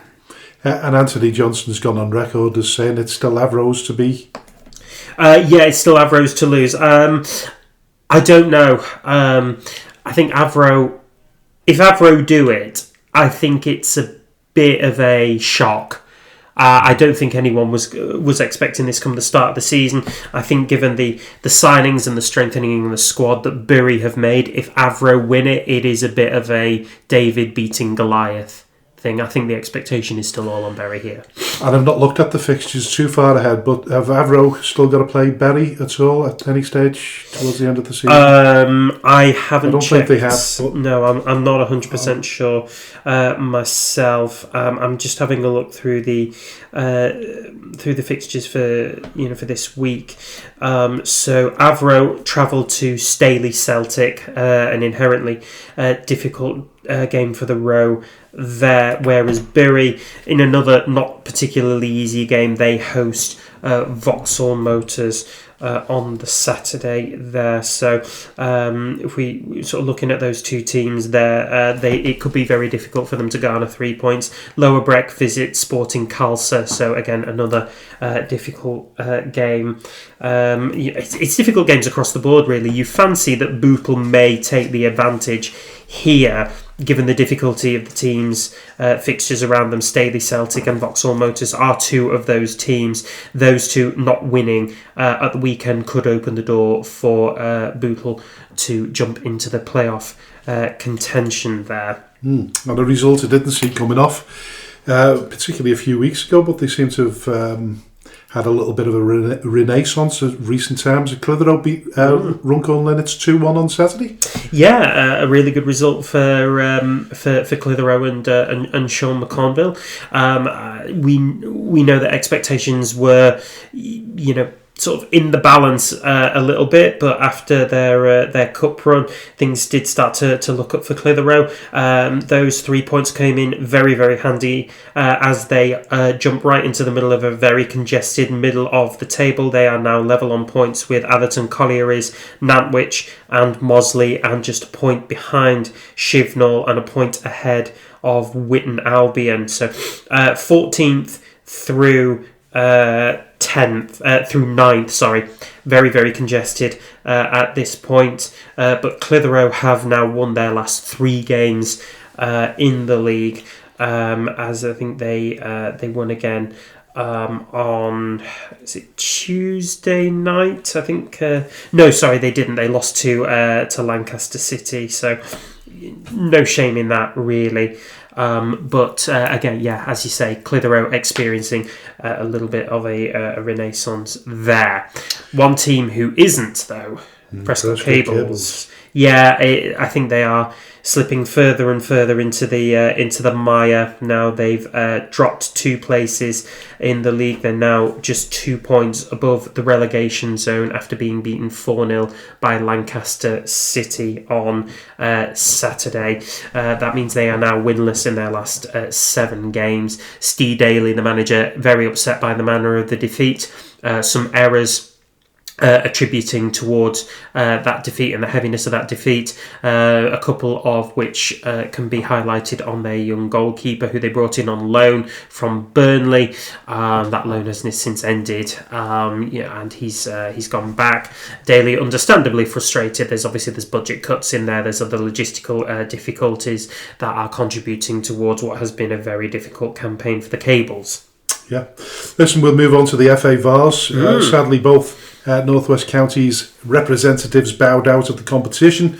Droylsden lost 4-2 to Cockfosters, and West Didsbury and Chorlton lost on penalties to Fallon. Once again, we must report that racist remarks were aimed at one of the Cockfosters players Droylsden. Yeah, by an isolated Droylsden fan, it would seem. He took to Twitter to talk about his experience at the Butcher's Arms. Really unfortunate. We've met Droylsden fans before. Very, very passionate bunch, but also know where the line is. Generally speaking, what's been sounded out is that this individual does not... We all know where the line is, but people still crossing it. Yeah, they are. Well, this is what I was going on to mention, is that this representative apparently does not represent Droylsden as a whole, as a community, as a football club. But once again, it still underlines the need for anti-racism initiatives such as Kick It Out and Show Racism, the Red Card. But very difficult days, unfortunately, for both Droylsden and West Didsbury and Chorlton, particularly for West, who conceded an equaliser to Fallon in the 95th minute before going on to lose 6-5 on penalties. Very Inherently heartbreaking for West, and that, in fact, I think was Marshall's last game in charge, Paul Marshall, before he stepped down. The semi-final draw has since been made, and both Fallon and Cockfosters are at home in the semi-final. Fallon at home to AFC Stoneham, and Cockfosters will host Punjab United. However, in terms of Northwest representation, the FA Trophy was far more excellent a result, as both Marine and Southport triumphed in the quarterfinals of the FA Trophy. Marine beat Woking by 1-0, whereas Southport required penalties to edge past Yeovil 4-2. Marine are away to Wealdstone, where they will face off against the fearsome Wealdstone Raider, and Southport are at home to Southend United. Absolutely amazing results for both of these sides. Even more amazing if either of them, or indeed both of them, progress to the final. One thing to point out, particularly in the Marine game, is that Woking's chairman was berated by some of his fans within the Marine ground at full time. Wasn't the manager sacked after that? I think the manager was sacked after that one as well. It has been a pretty dismal campaign for Woking. Obviously a big club, a former National League they are still the National League club in their own right. I think they were a Football League club once upon a time as well, but it has been a bit of a difficult campaign for them, and so 3 days ago they confirmed that the manager Neil Ardley and assistant manager Simon Bassey had their tenures ended with immediate effect. So what was the pressure there? The pressure was on the chairman to make a decision over the management team. It would seem like it. Are they having a pop at the chairman? I think it's probably a little bit of both. I think it's probably a bit of both, in fairness. If you are looking at a dismal campaign, which this one seems to have been, you're probably pointing the finger of blame at multiple angles. Chairman, management, players, all of them are going to come under the cosh, aren't they? So the chairman is Todd Johnson, and he says that the decision follows a decline in performances over the past 2 months, which saw us go from within touching distance of the playoff positions and the FA Trophy semi-finals to where we find themselves today. Obviously, they'd like to place on record their thanks to Neil and Simon for their contributions over the past 14 months, particularly their role in helping stabilise the club during a very challenging period. In the interim, Craig Ross, Jake Hyde and Dale Gorman will take charge of the team, looking to create the right environment for this group of players and for them to play with confidence, intent and ambition. So as well as being knocked out in the quarterfinals of the FA Trophy by Marine, Woking in general, their position in the table, they're 16th, so they're absolutely nowhere near the playoffs by no stretch. I don't believe they'll get relegated, although they are in a little bit of a precarious position. They do sit just 9 points from safety, although Morecambe, Gateshead and Truro have played more games than them. So there's some tough times ahead for them by the sounds of things. It is a little bit difficult being a Woking fan right now. I think all you can do is just damage limitations at this point, but it's going to be deeply difficult. I don't think they've actually played a Football League level though. Have they not? I don't think so. You reckon? All right, that's absolutely fine. Anyway, in terms of Marine and Southport, Marine will play Droylsden, who actually sit lower in the division than Woking do, although albeit on the same number of points. Meanwhile, Southport have the real task as they host Southend United side, who are sitting in 7th in the league, albeit appear to be a bit of an outsiders for the playoff places. They are 8 points behind 6th place Scunthorpe, and obviously, as we know, there is only 2 promotion positions available within the National League. Obviously, one going to the top team, and then just one team being promoted from the. It is absolutely ludicrous. Just no opportunity there for any kind of excellence. York City, 2nd place, 83 points, and may still not get promoted with 10 games to go. Unbelievable. But anyway, our hats go off to everybody at Marine and Southport. Huge Let's hope they can both get to the final. Back to league action this weekend. Marine are away to Kings Lynn Town, provided the sprinkler system has been repaired.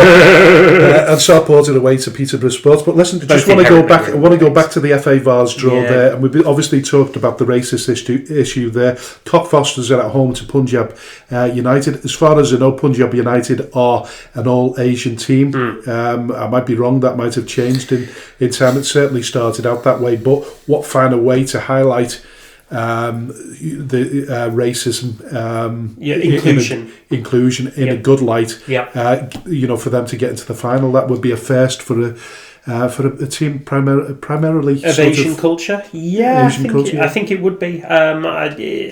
I don't know of any teams playing at this level. I think this is the first experience I've had of a team that have inherently Asian culture. We've got Granby Toxteth Athletic within our own league that have them, and we've played with Route 1 Rovers. Yeah, absolutely. But I think this is a team who getting to a cup final with an inherently kind of Asian culture within their club and within their squad. That will be a first in my experience. So, rooting for all the teams there. But if Punjab United do get there, that really will send a bit of a middle finger to the racists. Brilliant. Yeah, listen, going on to the controversial corner, Chester. So it was announced some time ago that Calum McIntyre was leaving at the end of the season. I thought it didn't make any sense at the time unless they had someone in mind. Now that the club has announced that they're parting ways earlier, they've appointed Connell Rawlinson until the end of the season. It suggests again that they're still looking for someone that's either currently under contract and not available at this moment, and certainly at another club. I think you're right.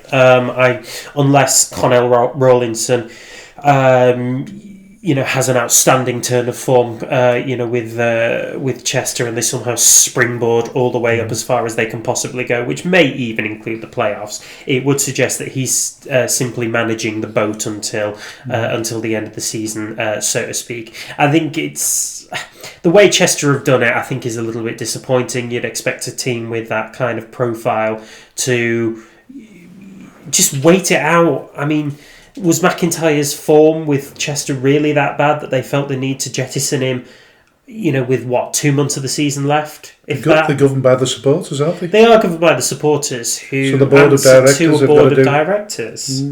But I don't know. I think there's something a bit dodgy about that. Well, not dodgy. I just think it's unfair. Inherently wrong about running a football club when it's run by supporters. There's more of a knee-jerk reaction, I feel, if there's supporters running that club. I still think that they've got somebody in mind that he's under contract at another football club. Do you have any thoughts? Well, I do, but I'm not going to say it because I might get myself into trouble.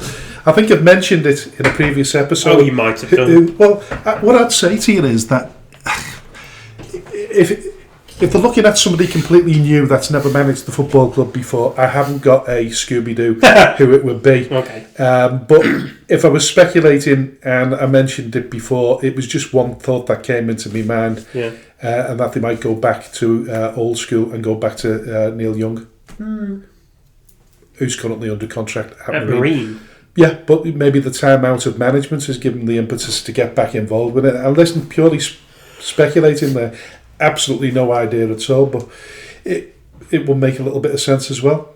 I suppose it would. I don't know. I think whoever inherits the Chester job, I think it's a bit like the Bury job, really. I think it comes with certain ceilings that I think have to be reached. Otherwise, you kind of answer to the fans, really, in a way that most of the clubs you don't. You probably wouldn't get this with a Marine or I don't know, a Woking. Actually, no, maybe Woking's not the right answer. But there's certain clubs that I think their fans have a much louder voice within the community of the club than most others. I think Chester and Bury are two. Yeah, listen, yes. we talked about it, I think, last week about what's your natural level, but there's another question. Just here. Last week. Yeah, there's another question here. Yeah, go on. Just because you've got a big fan base, does it make you a big football club?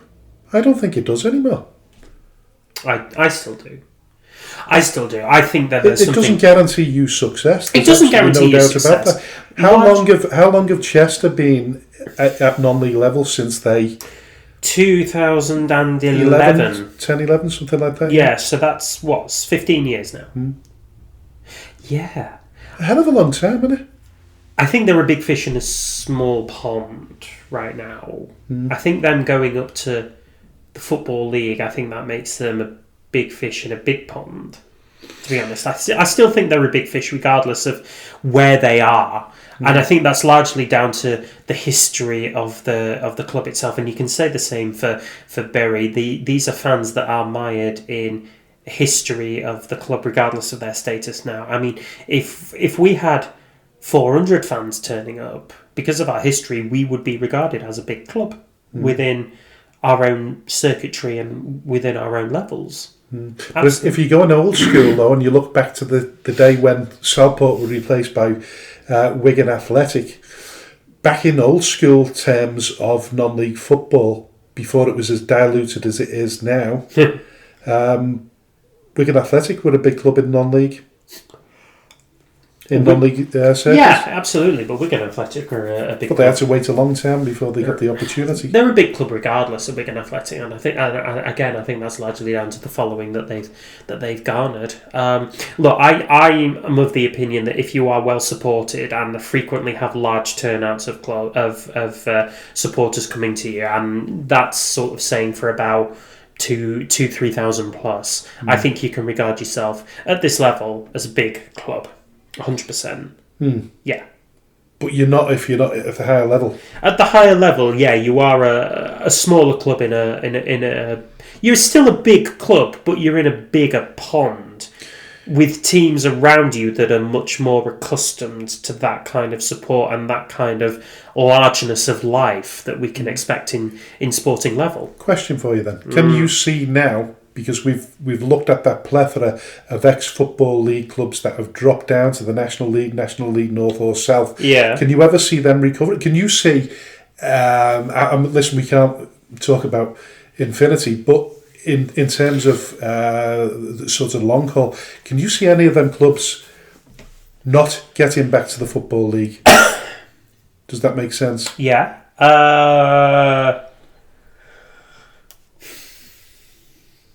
I think there's a lot of clubs that are never ever going to get back up into the Football League. I think the only way that it's going to happen is if they self-destruct. Self-destruction. Destruction from within the base, a civil war within the club, if you like. And again, I think this goes back to fan-owned clubs, I think, being quite a contentious decision for the overall running and prosperity of a club, because it'll only get you so far. How many fan-run clubs are you seeing at... I mean, hell, even National League level. I mean, yeah, I know you've got National League North, but I think that's as high as it goes. One or two, maybe, but rare. I can see a situation now where League Two is split into a North and South again. We could really go old school again.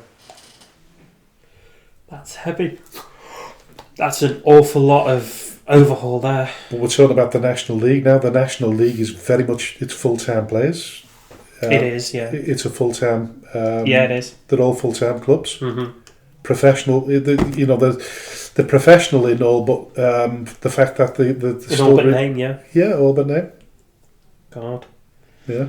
Didn't think about it like that. But yeah, I don't see that the point is, and I think we mentioned it last week, I don't see Bury and Chester getting back into the big time anytime soon.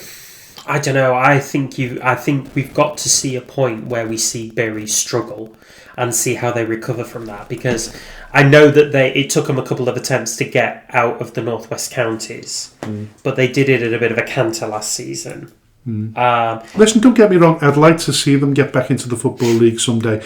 I just don't think it's that easy anymore, because we've looked at those teams in just the National League North, for instance, the likes of Kidderminsters, Scunthorpes. You reel off the names. There's Macclesfield,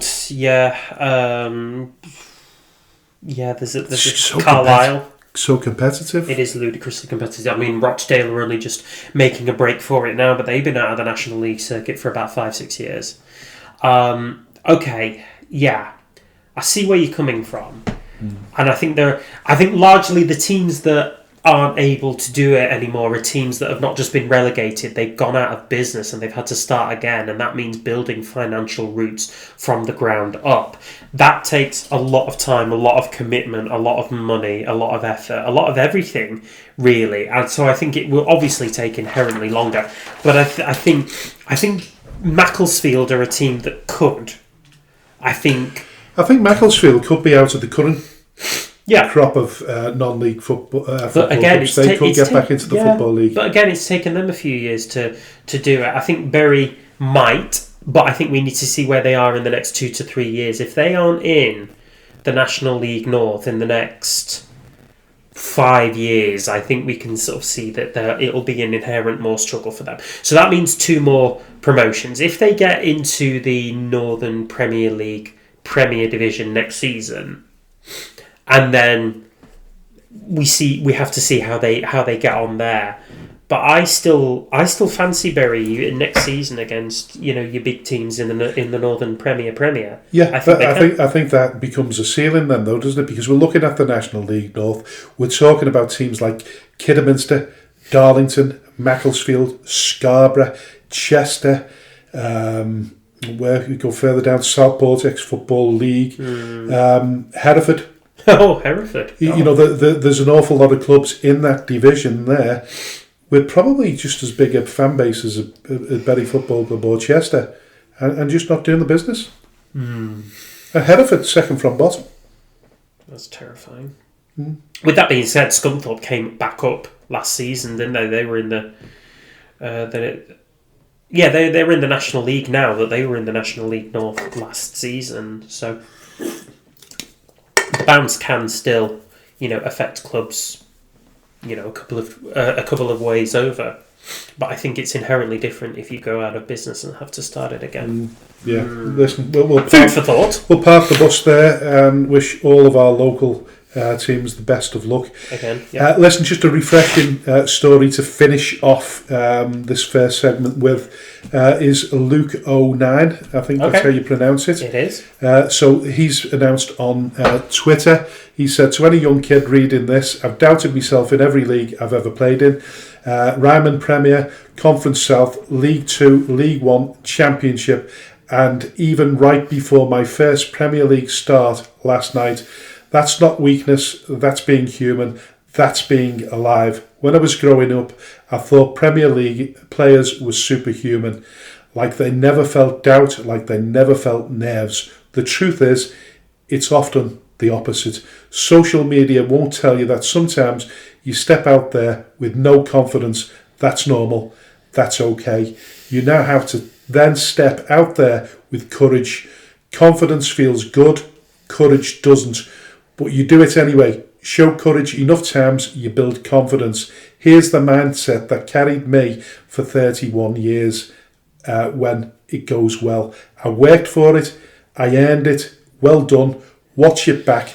get better. When it doesn't, I know I prepared the best I could. It didn't go exactly to plan.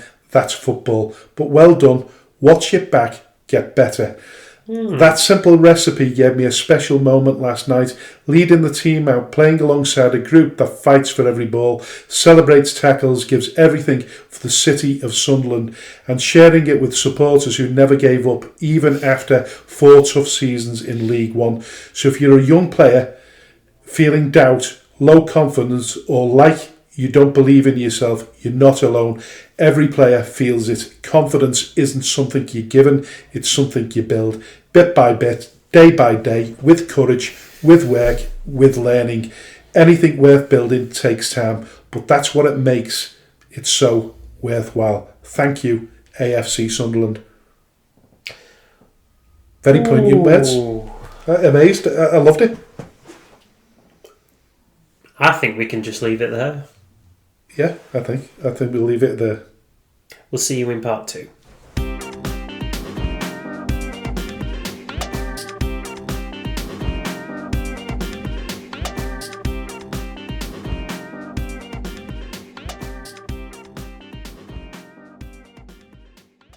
Hello and welcome to the second part of the Speaking Frankly football show, and a very warm welcome to Martin Fallon, who's on the directors at North West Counties Football League HQ. A warm welcome to the show.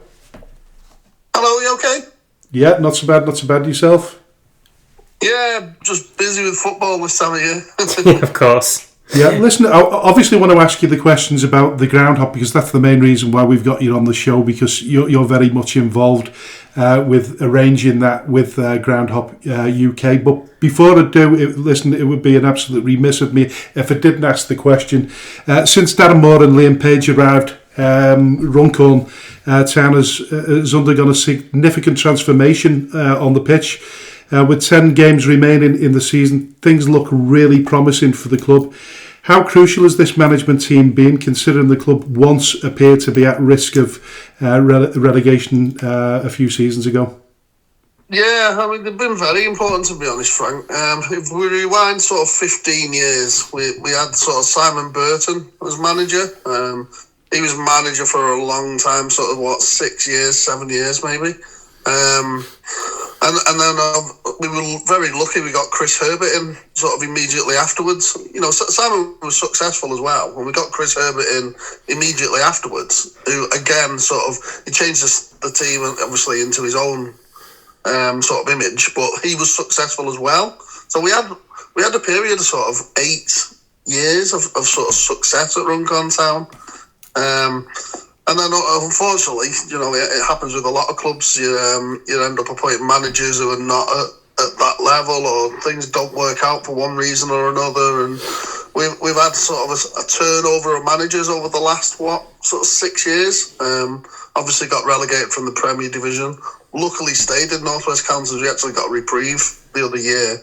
And then just avoided relegation again. So we've had sort of 4 years of probably rubbish, to be honest with you, for want of a better word. Yeah. And yeah, when we've appointed Darren and Pagey, we've basically gone local again. So that, you know, both of them are from Runcorn. They've both played for the club in the past. They know the club. And yeah, we've been quite lucky that, you know, they've sort of hit the ground running and turned it round like they have. You know, quite easily could have gone the other way, but yeah, we have been lucky. But they've built a really good squad. It's not just a sort of first 11; it's sort of a decent squad of sort of 18 to 20 players. And you know, as you'll know, you know, you've been in football a long time. When you are successful, you've got other players wanting to come to you then instead of you looking for players. It's sort of success breeds success in a way, like that, really. Yeah, of course it does. So what role, just remind us, Martin, what role you play in the running of Runcorn Town? I'm kitman this year. Amazing. You mix that with secretarial duties as well, I assume, still? No, I'm not secretary anymore. Oh, right. Not this year. Not this year, no. So... Obviously, I say that, now they're properly looked after with the kit and it's all laundered nicely and that, they feel better, obviously. Well, that's why we're top. It's nothing to do with the management team. It's just the proof is in the parcel, isn't it, Martin? Yeah, exactly. Yeah. Listen, it's probably one of the. Listen, AJ is absolutely beside himself. He's managed to get that personal gag in.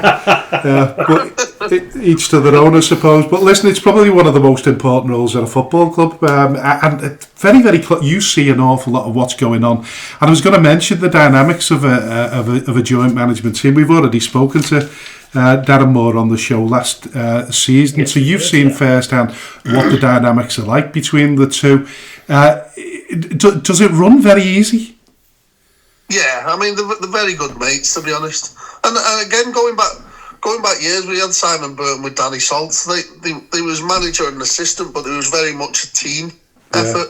Same with Chris Herbert. You had Mark with him, and it is again very much a team effort. And it works. Sometimes it doesn't, sometimes it does. And like I say, we're fortunate that it has this year. Yeah, we watch what's gone on, obviously, at Radcliffe. And to be honest, it's not just the management team. He's built up a really good coaching sort of staff as well. Yeah, so they stand back and the coaches do the coaching. For the warm up and stuff. We've got a dedicated goalkeeper coach. The physio's there every game to look after them and stuff. So it's very much a team effort, not just sort of them two, really. Yeah, and listen, it's pressure at the best of times. Being a manager of a non-league football club, I imagine that the pressure is less when there's two involved. I mean, we've looked at what's gone on at Radcliffe recently with the end of that partnership. Between Morley and Johnson, and now they've got to go and find their own feet and establish themselves as managers alone. I think the pressure will be a lot higher for them now. Certainly for Adam Johnson at Bury. Adam, did I say Adam then? Yeah, you did. Anthony Johnson, sorry. Yeah, so it's a pressure bowl situation at the best of times, but it must be good for them too to have. A good balance. Yeah, definitely. And to be honest with Berno and John, I think they basically they'll still be on the phone to each other every day, probably talking about each other's squads. The best mates and stuff, and it goes a long way, really, doesn't it? Yeah, I think they'll be questioning themselves whether they should have got divorced so soon. I think it's a great idea. I mean, there's more and more. Seems to be more and more sort of duo management teams cropping up these days. Yeah, well, like I say, it's very much a team. I think these days you can't really do it on your own. It's a lot of pressure to try and do it on your own, isn't it? So it does relieve that pressure where you can stand back and somebody steps in to do a part of it. Even things like you get beat 3-0 first half. You go into the dressing room 3-0 down. One of them can play, bad cops type thing, read the riot act to them and storm out, and then the other one pick up the pieces. And there's all sorts of dynamics with that sort of joint managers that you can do really that you can't do on your own. That's very much what we witnessed with the class of '92 in that documentary, wasn't it? They definitely played good cop and bad cop, Johnson and Morley. Yeah. Listen, how well organised is the club in preparation for promotion? Should it get there, and it looks as though it's increasingly likely? What work needs to be done to the ground to sustain Premiership football? Nothing to get back. Obviously, we played at Step 5 for the best part of 8 years. Yeah. So, maybe a bit longer. So there's not really much needs to be done to the ground. It's more the dynamics now, which is a whole other podcast. If we do go up, it's I've warned my sort of fellow directors at the club that it looks likely we'll be in the Midland League, not the North West Counties Premier League. Yeah, just the way it is these days. The boundary of the Midland League seems to be at Runcorn now. Obviously, Northwich Victoria play at Runcorn Linnet. So it seems that's where the border is between North West Counties and the Midland League. And it's it's not just Runcorn Town who's in that situation. The mathematics simply don't work. So you could end up with Cheadle Town in there, Stockport Town in the Midland League, Wythenshawe, all over the next coming years if the FA don't come up with a solution. But like I say, that's a whole other podcast. Well, listen, that was actually going to be my final question after the ground hop questions itself. But regarding the North West Counties, obviously we know that the FA have been discussing expanding Step 6 from 17 to 24 divisions, or divisions I should say, which would mean an additional division for North West Counties. It's likely to be a central division. Do you think it's good for the non-league system, or might we be risking further dilution of what most people already see as a diluted pyramid? I don't really see anything wrong with it at the minute. The problem is, in my eyes, that the step 5 and 6 don't sort of marry up with each other. That's the problem between 5 and 6, and I think increasing number of divisions just won't work, to be honest. You know, they're going to have to source a whole load of new clubs. You know, does that mean that they're going to relax sort of things from a grading perspective? Because, you know, North West Counties work really hard to get clubs in and get the ground up to the right sort of criteria as well as sort of on the field. Because we were wondering how that's going to work, to be honest, Martin, because a lot of the teams that we play against at our level, and that's probably where a fair few would be recruited from, play on community sporting hubs, which creates issues in terms of fixtures as well, because these places are fully booked up. In order to expand to an extra division, from the 17 to the 24, that central division, you're going to have to make the numbers up from somewhere. I know, and from what I heard, they're also talking about divisions of 18, which I don't think's enough personally. It needs to be 20. Yeah, well, 24s, we all agree 24 is far too many, but 20 seems perfect. 18 it's just not enough games, I don't think, over the course of a season. No, well, I think I mentioned it to you last season when I think we played you in a pre-season friendly, wasn't it? It was pre-season friendly. It was this season, yeah. Was it this season? It was, yeah. Oh, this was before the decision had been decided on whether we were going to get a reprieve or not, and the discussion, I think, back then was that, there should be 20 teams in the North and South division. We didn't quite sort of make the grade, did we? Unfortunately, no. Which makes it doesn't make any sense to me. It's the FA look at it as a sort of national picture, and you can't really do that. You know, if there's teams who've got the grading and want to be in North West Counties can be sustainable, then, you know, fill up the leagues as you see fit, instead of, you know, just saying, well, we need 340 teams at Step 6 around the country, and then trying to get the leagues to fit, because it's the maths that doesn't work, really. Listen, like you say, this is probably for another podcast. But listen, we'll get back to the. Come on and discuss it another time. Well, we want to, because there's so many questions that we want to ask. And listen, I think we take it for granted. When we were in the North West Counties, I certainly. Not sort of major issues, but you become disgruntled sometimes, and you think you're hard done to, until you realise that you're in Step 7, and you realise how difficult it really, really is, and how exceptionally well run the North West Counties is. But listen, talking about the Ground Up, you tell us your relationship with the Ground Up UK and how it came about. Yeah, so rewind back to 2017. So Ground Up UK's been going for God knows how many years, to be honest. And they had a relationship with the North East counties. And obviously they'd visited most of the clubs in the North East counties, so they got in touch with us and said, we've got, I think it was over Easter in 2017, they were doing Good Friday and Easter Saturday over that side of the Pennines. And they said, is there any chance of visiting some of your grounds on the Easter Sunday and Bank Holiday Monday, Easter Monday? We said, yeah, definitely. They came over. They visited probably 7 teams 8 teams maybe over those 2 days, and it was good. The year after they finished their sort of contract that they had with the North East counties, and we sort of carried on from 2019. And apart from the COVID year, 2021, we've done it every year since. And, it's grown and grown and grown, and it's one of their most successful sort of ground hops that they do in terms of numbers now. Yeah, we were really established. We were really impressed. I think 2 years ago we played. We played Charnock Richard at their place, and they had a huge turnout for that particular game.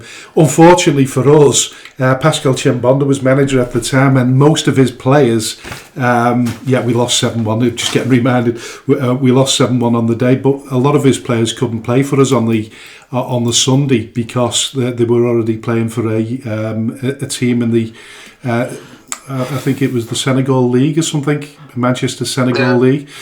So we struggled on that particular day. I remember having to go up to his Leighton Baines' mother to get her approval because he was under 18 years of age. Had to sign him literally that morning, and I think we had an early kick-off as well. But yeah, it's absolutely fabulous for football clubs.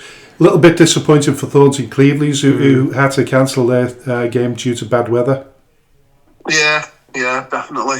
We'll start the first one. Obviously, Fulwood Amateurs was the first game. No, it wasn't actually. That was the first Saturday game. It was. Darwin was the first game on the Friday this year. Yeah. So, before we touch on the games, I'll just basically say what sort of I do, from a league point of view. So, I identify sort of the idea is to get round at all North West Counties clubs in time, which is great because obviously there's always some that get promoted, sadly some that get relegated, always new clubs coming into the league, so it's not just 60 clubs, you could be talking 80, 90 clubs over however many years it goes on. But the idea is to get round every club eventually. Once we've been to a club, that's it, they're ticked off, they're done. And sort of my role is to sort of liaise with them, come up with a sort of suitable area, this year was sort of Blackpool, sort of that sort of area. Last year we went down to sort of Stoke-on-Trent and round there. We've done East Lancashire, we've done Manchester, we've done Cheshire. So it's basically coming up with an area. They're generally the first fixtures that go in on the fixture calendar. Because obviously we have two morning kickoffs. One of them's 11 o'clock on the Saturday, 11:30 on the Sunday. So you need to sort of figure out an away team. You don't want someone travelling sort of 2 hours for an 11 o'clock kickoff, So it's getting everything right, and then they're the first fixtures that go in, and then sort of planning it sort of the rest of the year then for when March comes around. So an awful lot of planning goes into it, which people don't see behind the scenes, do they? No, they don't. I mean, Ground Up UK, they get in touch with all the clubs. We even discuss admission prices, the programme prices. Obviously, they're set by the clubs. Ground Up UK don't sort of set that. But we liaise with the clubs to say what you're doing food-wise, what you're doing merchandise-wise, selling. If you've got 4 games on the Saturday, say, ground uppers don't want to sort of have cheeseburgers every game. Because by the 4th game, they're like, I'm sick of cheeseburgers, so I'm not going to buy anything. So you're organising the menu as well? Yeah, it's things like that. So we encourage clubs to, do sausage and egg. I didn't even think of that, that's a brilliant idea. That's a great incentive, that. So, if you're the morning game, do bacon and egg butties. If you're the night game or the last game on the Saturday, do like a curry or a corned beef hash or something like that. I've got to say, the stew at Squire Gate this year was incredible. I was going to say, how many games did you actually get to? I go to all of them. Oh, yeah, you managed to get to all of them? Yeah, and every year I go to all of them because obviously I'm the liaison with the league, so if there's any problems, like Droylsden we had last year, there was sort of a quarter of an hour before kick-off, there was still 300 people outside, so, I made the call to put the kick-off back quarter of an hour. It's things like that where you need a league representative at every game, just in case things crop up that need dealing with there and then. Yeah, because we actually spoke to Chris Baresi last season before the last ground hop. So he controls Ground Hop UK, and I'm assuming that you liaise with him. Yeah. So Ground Hop UK, they basically sell tickets for the event to ground hoppers. So as well as the UK, we had people there this weekend from, I think Norway was the furthest, but you had sort of France and Italy and Spain and all over the place. They come over. But Ground Up UK, they sell sort of tickets for all 7 games. They sell programme packs. So when people turn up to the first game, they get a programme pack with all 7 programmes in it. He also sort of sets up a hotel and lays on a coach to transport people between games. So that's anybody who books through him. As well as those, though, there's hundreds of more ground hoppers who, they might go to just the Saturday games, so they'll just turn up and go to the games. But it's really great from that point of view. Yeah. From your perspective then, Martin, obviously going back to Thornton Cleveley's and the cancellation, I think a lot of the fans ended up rerouting themselves to Blackpool Wren Rovers. Was that on your recommendation? Did you have that contingency in mind? Should any of the games be cancelled because of your knowledge of the area? No, we don't. It just felt lucky. That's really fortunate. Okay. Yeah. From Wren Rovers' point of view, because the Ground Up UK, they started visiting West Lancashire League teams last season and doing Ground Up there. So they had a Ground Up officially in August, and then they've had another one sort of 8 months later. So they felt really lucky, they did. So they'll be absolutely rich as anything, I suppose, given the benefit that they've received from the ground hop. That's amazing. Yeah, I mean, they just felt really lucky because obviously Squires Gate was a 5 o'clock kick-off. They were kicking off at 2. Yeah. So it was like, let's go there. It really all fell into the lap. So that was, in terms of like logistics of transport and things like that, did you have any involvement in that, or is that all kind of Ground Hop UK that centres that one? No, well, they decided to reroute there. I guess because they were going Squires Gate next. They just said, well, we'll go early because you can get a game in at Wren Rovers. I was up at Thornton, actually, because I generally leave games about 20 minutes before the end, so I can get to the next ground a little bit earlier. Yeah. Just see how they're going on, if they need any help with anything and stuff like that. So, I was already up at Thornton probably about 5 minutes after it got called off, which I was gutted for them. They were gutted themselves. Well, yeah, it's a massive, well attended club anyway. Is Gamble Road, so they'll have really been kicking themselves that the weather turned. And it'd been one of the new clubs as well, wouldn't it, for any ground hopper? To tick off for them, Gamble Road would have obviously been that would have been a new venture for them. I mean, how many years generally does it take to kind of roll over, and all the clubs kind of experience it at home before they get it again? Yeah. I don't know.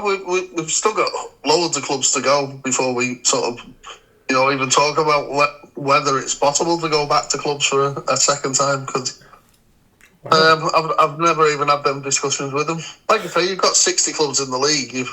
With those going in and out, you've probably got 80, 90 over the years. So Can I ask you a question? Can I ask you a question? Because what it was, when we had Chris Baresi on the last season, I didn't realise, and we didn't realise at the time, but if you were in a ground share situation, you couldn't be included in the ground hop. Now, what I would say to you is that it's not so much about going to new grounds as meeting new people, watching different teams, and buying a fresh programme. Do you think, or have you ever discussed it with Ground Hop UK, whether they ever might change the rules which permit clubs that are ground sharing to be visited?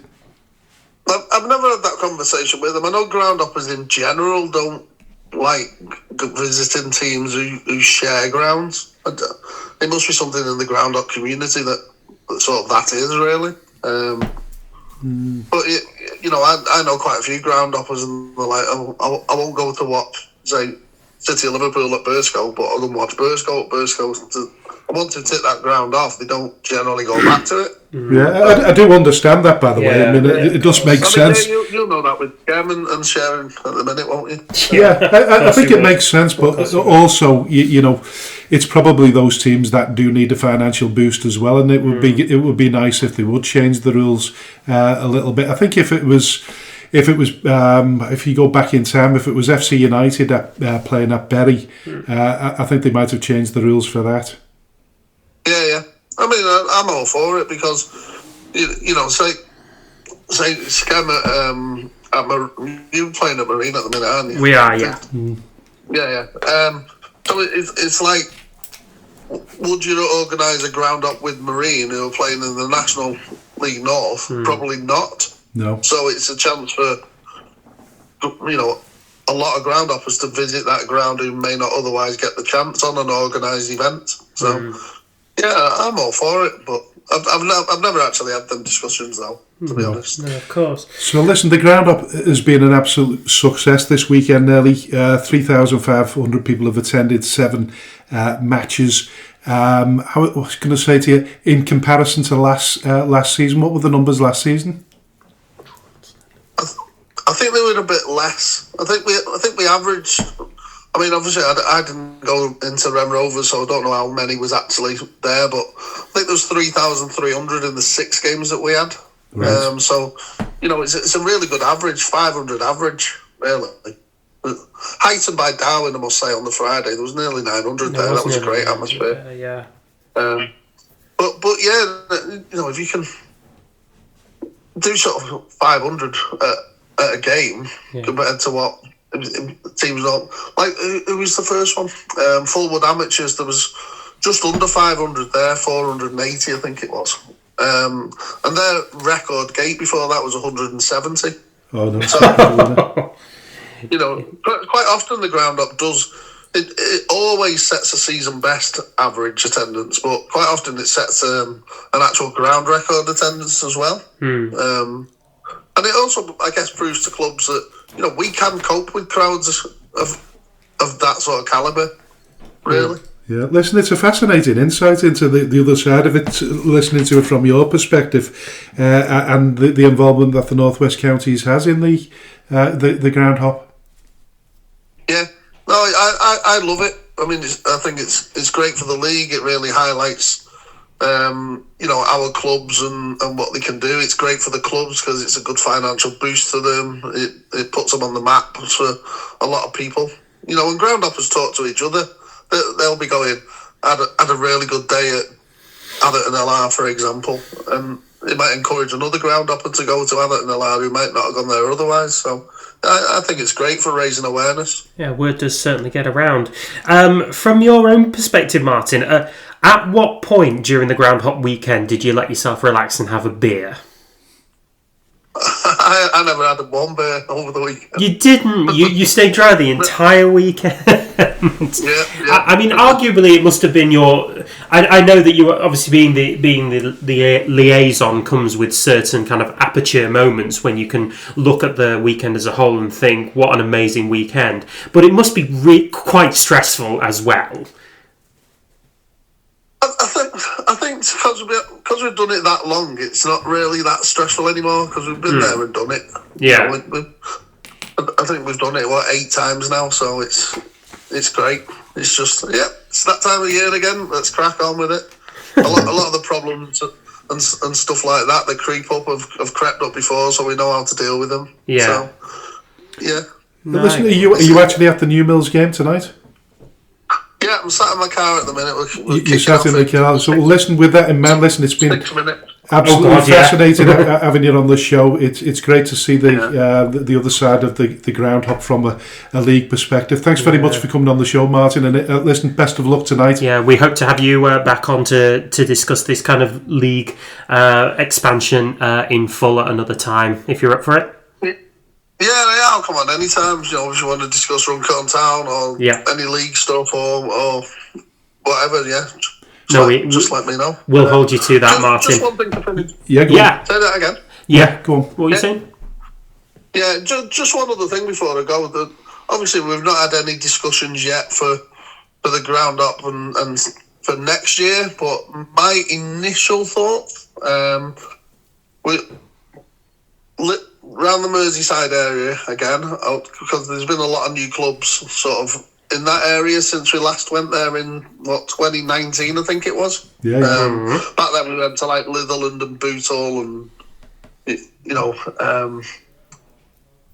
since then you've had like South Liverpool come into the league, you had McGull come into the league, you got Prescot drop into the league from Northern Prem, so there's quite a lot of clubs in the Merseyside area. And then obviously with the sort of southern end of the South Division, there's been a lot of new ex-Midland League clubs sort of come in as the FA have sort of increased the boundaries, so to speak, I guess. Yeah. So I think it'll be one of those two areas next year.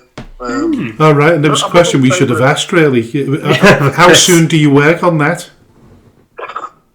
It'll be after the end of the season. When the fixtures come out, obviously, for next season. I think it's about the 15th, 16th of May. We get, who's actually in the league next season, and then my thoughts will turn to what the ground up is, because, like I say, I need to get the fixtures in before they're the first fixtures that go in the calendar. So it's really sort of May and June. I sort of thinking what next year's will be. Brilliant. Listen, it's absolutely great what you're doing. Thanks very much for coming on the show, Martin. And all the best for tonight. All right, thank you very much. Take care, mate. Take care, Martin. Bye-bye. All right, take care. Bye. Bye.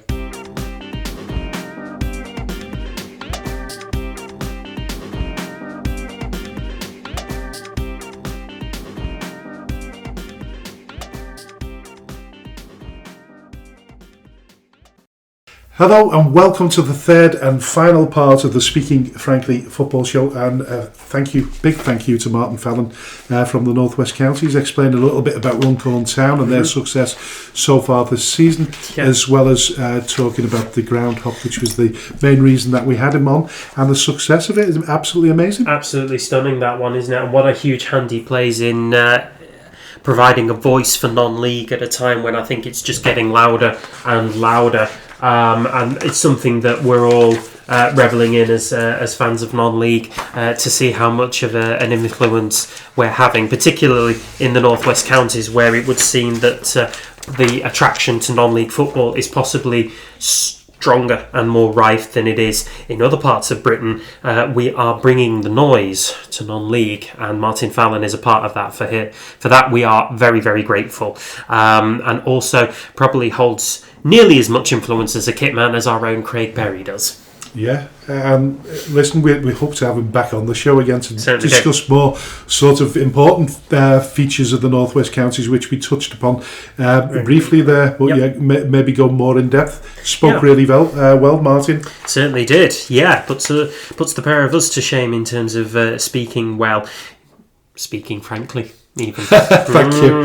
Yeah. Alrighty. So, nothing like self-criticism, is there? Look, it's all about growth. To improve your confidence. It's all about growth, as Luke O'Nine said. So listen, before we get on to Skelmersdale United Football Club, we're going to look through the fixtures ahead for the coming week. But before we do that, listen, I've already had a one-finger salute, because he was nosing over at me notes, and he noted that I've scored out of last season's predictions. Last week's. There you go. Yeah, there he's going to criticise me again. I scored 23. And how many did you score? 18. 18. That is an absolute hammering. Shut up! I can't believe it was that bad. 5 points. All right, I've beaten you by more than that before.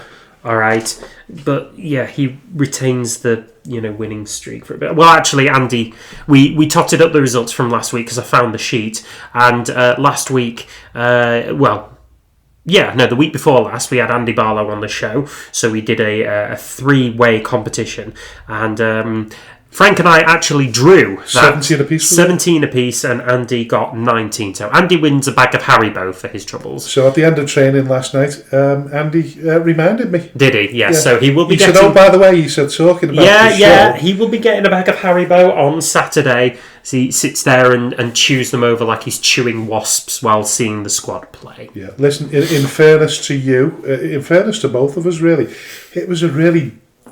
inconsistent, dodgy weekend. Wasn't it was like there was so many results that we could not have called, and a few more that had fallen foul of the weather. Just looking at the results, I didn't anticipate Marine losing to Runcorn Town in the Liverpool Senior Cup. They've obviously fielded under 23s, and that could have probably been the same for Droylsden versus West Didsbury. Did not see Droylsden beating West Didsbury in the Manchester Premier Cup. Looking more domestically as well, I had a shock of a run in the Premier League. So I only got 3 correct on the Saturday and 3 correct on the Tuesday. I think there were an option for about 17. I think I got about 6 there. It was absolute rubbish. Yeah, I got 5 correct in the Premier Division.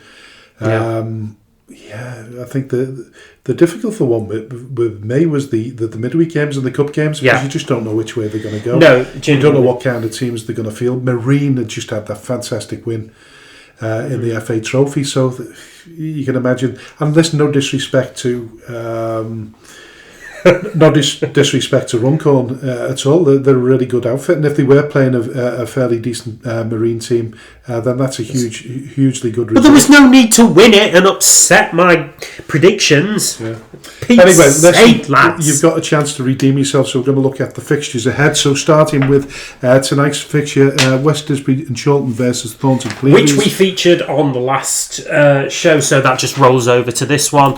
I went for a home win last week. I'm going to go for a home win this week. I fully expect West to redeem themselves in the Macron Cup, which obviously carries a little bit more weight than the regional ones, apparently. Yeah, listen, I'm not totally convinced that they'll win that either, because they've had a change of management, haven't they? So they have had a change of management. I think they've still retained an awful lot of their players, and they've still got a really good squad. You know, I think it's just unfortunate that their players haven't been firing on all cylinders as much as what they have to. We're not really seeing Jordan Lazenbury and Victor Abadaki in the goal scoring as much as what we are used to, really, and I think that's played a part.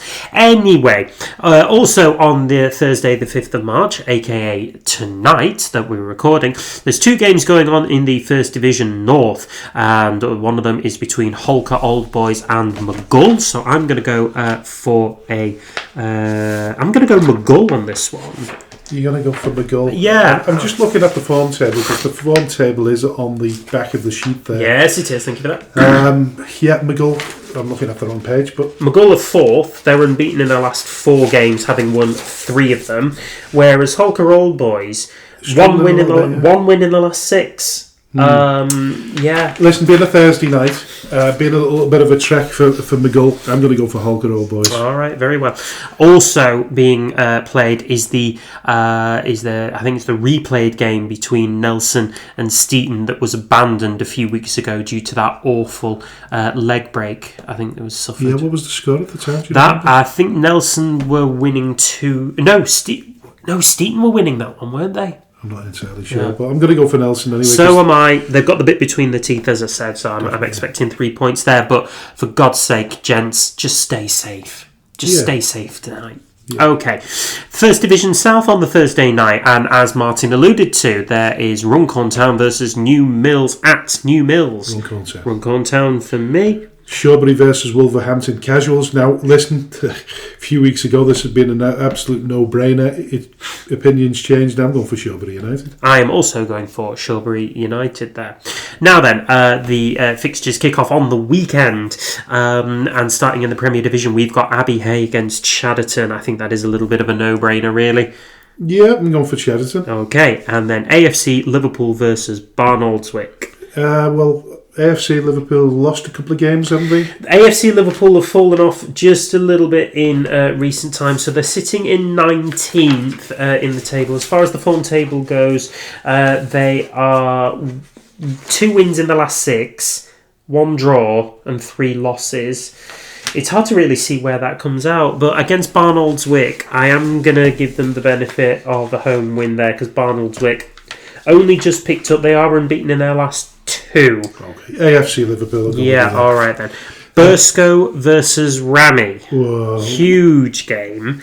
Now, Burscough have had a few slips of late. In fact, they've had a tough run they've of games, lost their last 3 games. Now, admittedly, some difficult games within that bracket.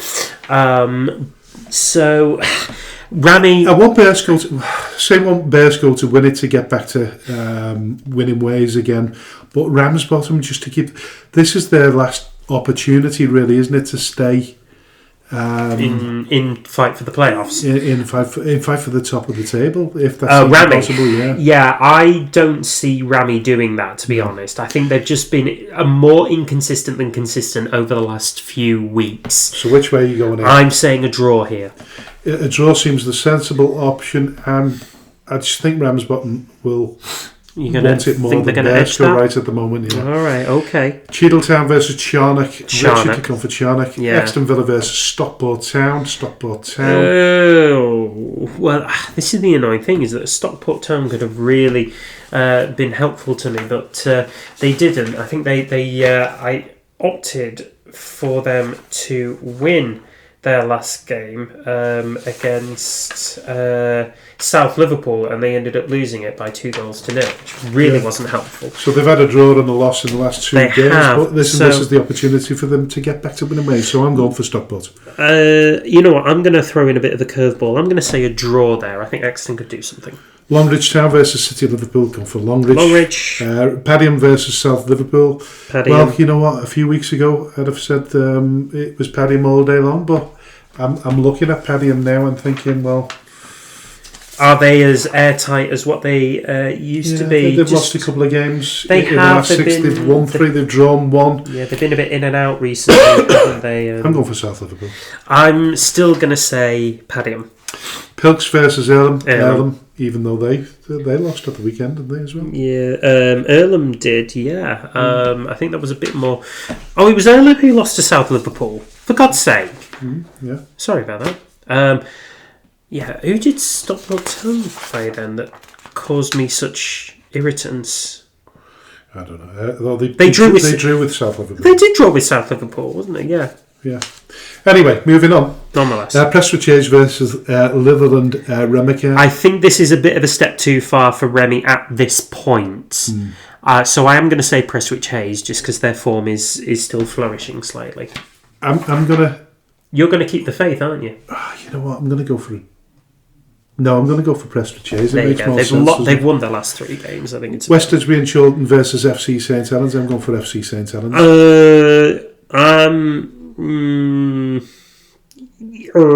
No, draw for me. Yeah, Wythenshawe versus Glossop North End. Wythenshawe. Yeah, I'm going to go for Wythenshawe, but you know what? Glossop could cause them some problems. Yeah, without a doubt. Atherton LR are at FC Isle of Man, so they're going for their international appearance in the bowl. I think, given the recent form, 8 consecutive victories, I think Atherton LR are going to win that one. So do I. Moving on to Division 1 North, Ashton Town versus AFC Blackpool. Between 2 sides that have flattered to deceive in the last couple of games, haven't they? Particularly AFC Blackpool on the receiving end of a 3-0 whipping by Garstang at the weekend. A result we did not expect. Bottom of the form table, aren't they? Bottom and third from bottom. Sounds like a draw. Yeah, I'd say that too. Baker Borough versus Droylsden. Wow. Well, I don't know. Do you know what? Baker Borough, really difficult at home, but I just think Droylsden are just on a bit of a march at the minute. And, let's go for Droylsden. Yeah, and Cody Artwell in the form of his life at the minute. So, I'm saying that. Cone versus Ashton Athletic. Ashton Athletic for me.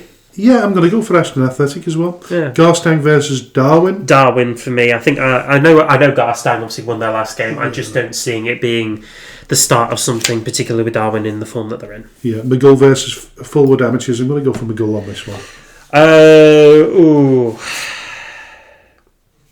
Yes, I'm going Yeah, to say. listen, they've been doing all right. They've lost one game in the last 6. Yeah. They've won 4, drawn 1. Yeah, they're starting to pull themselves together again, aren't they? So home win for me. Main Road versus Holker Old Boys. Holker Old Boys. Yeah, I'm going for Holker as well, but I think it'd be a bit close. MSB Walton versus Squires Gate. Draw. Yeah, I'll go for a... No, hang on. I won't. I'm going to go for Squires Gate. Squires Gate, yeah. They've got Dean Ing, haven't they? And I think he's just scored... Is it his 50th goal for the club or something like that? I think he's scored. So fair play to him. MSB Walton, if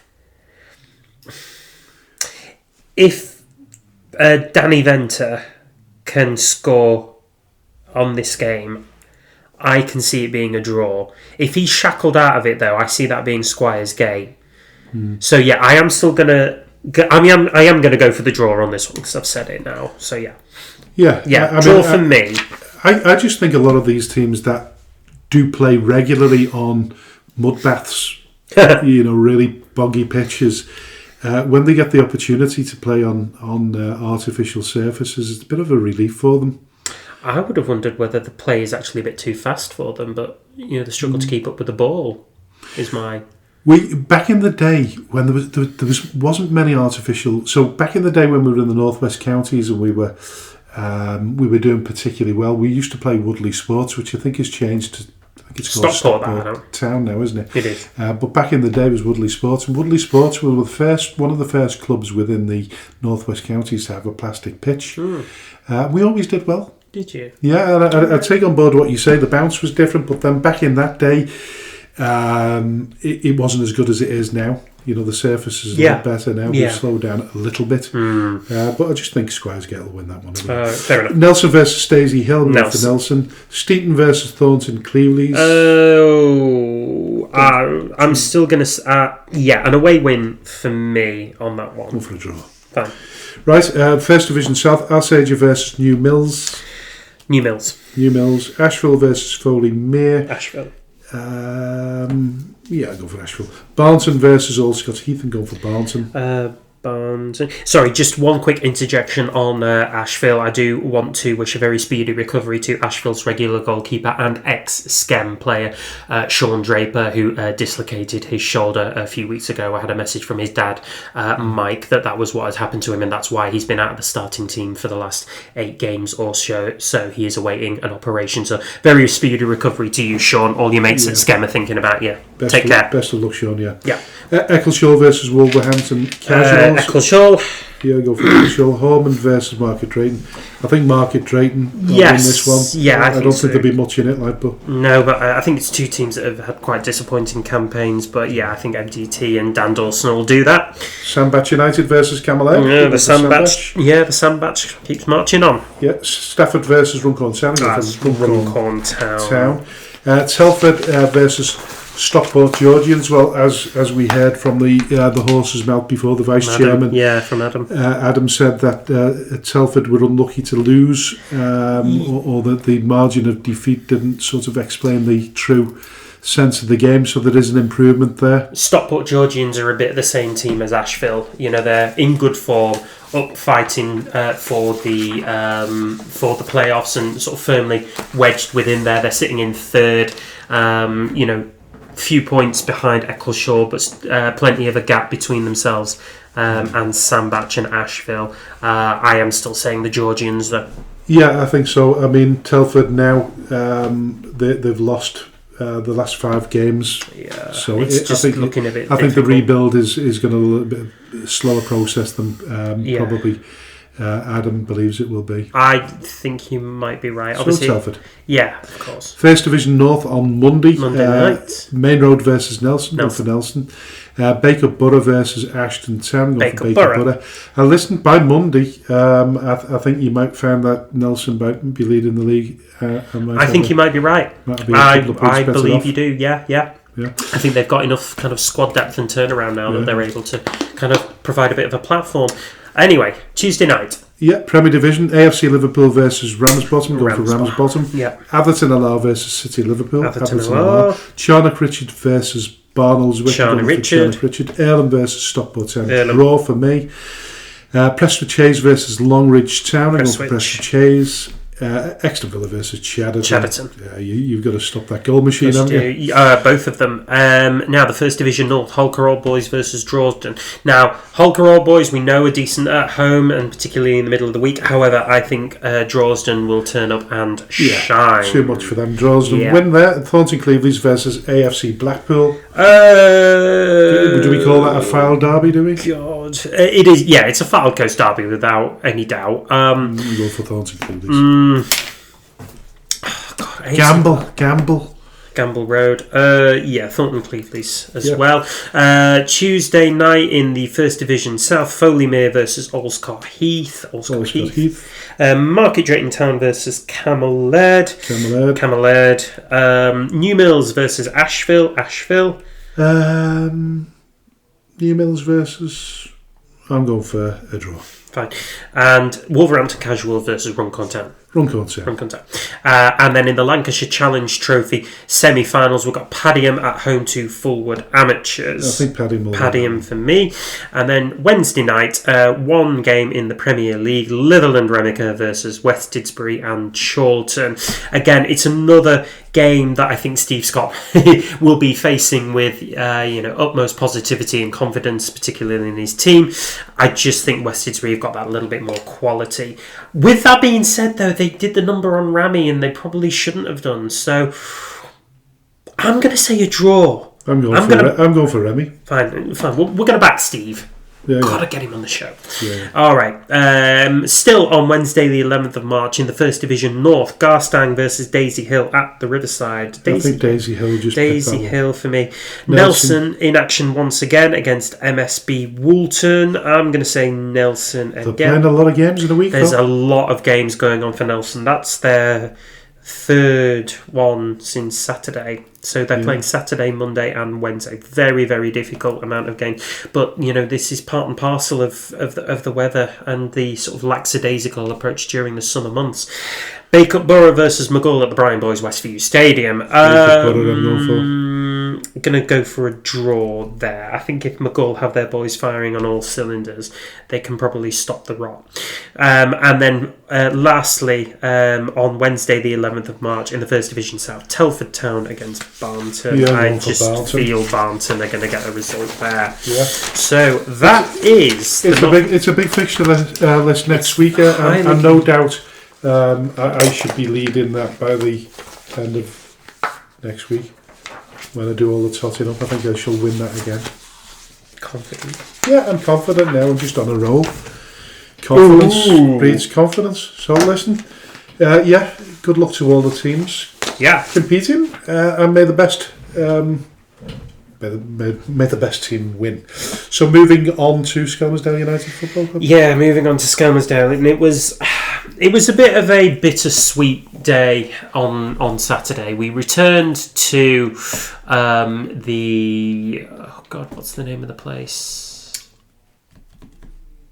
Where we played? John Bosco College. Oh, yes, St John Bosco. We returned to St John Bosco College to once again play Liver Academy. We beat them last weekend on penalties in the Cup. This weekend we turned up with a bare 11.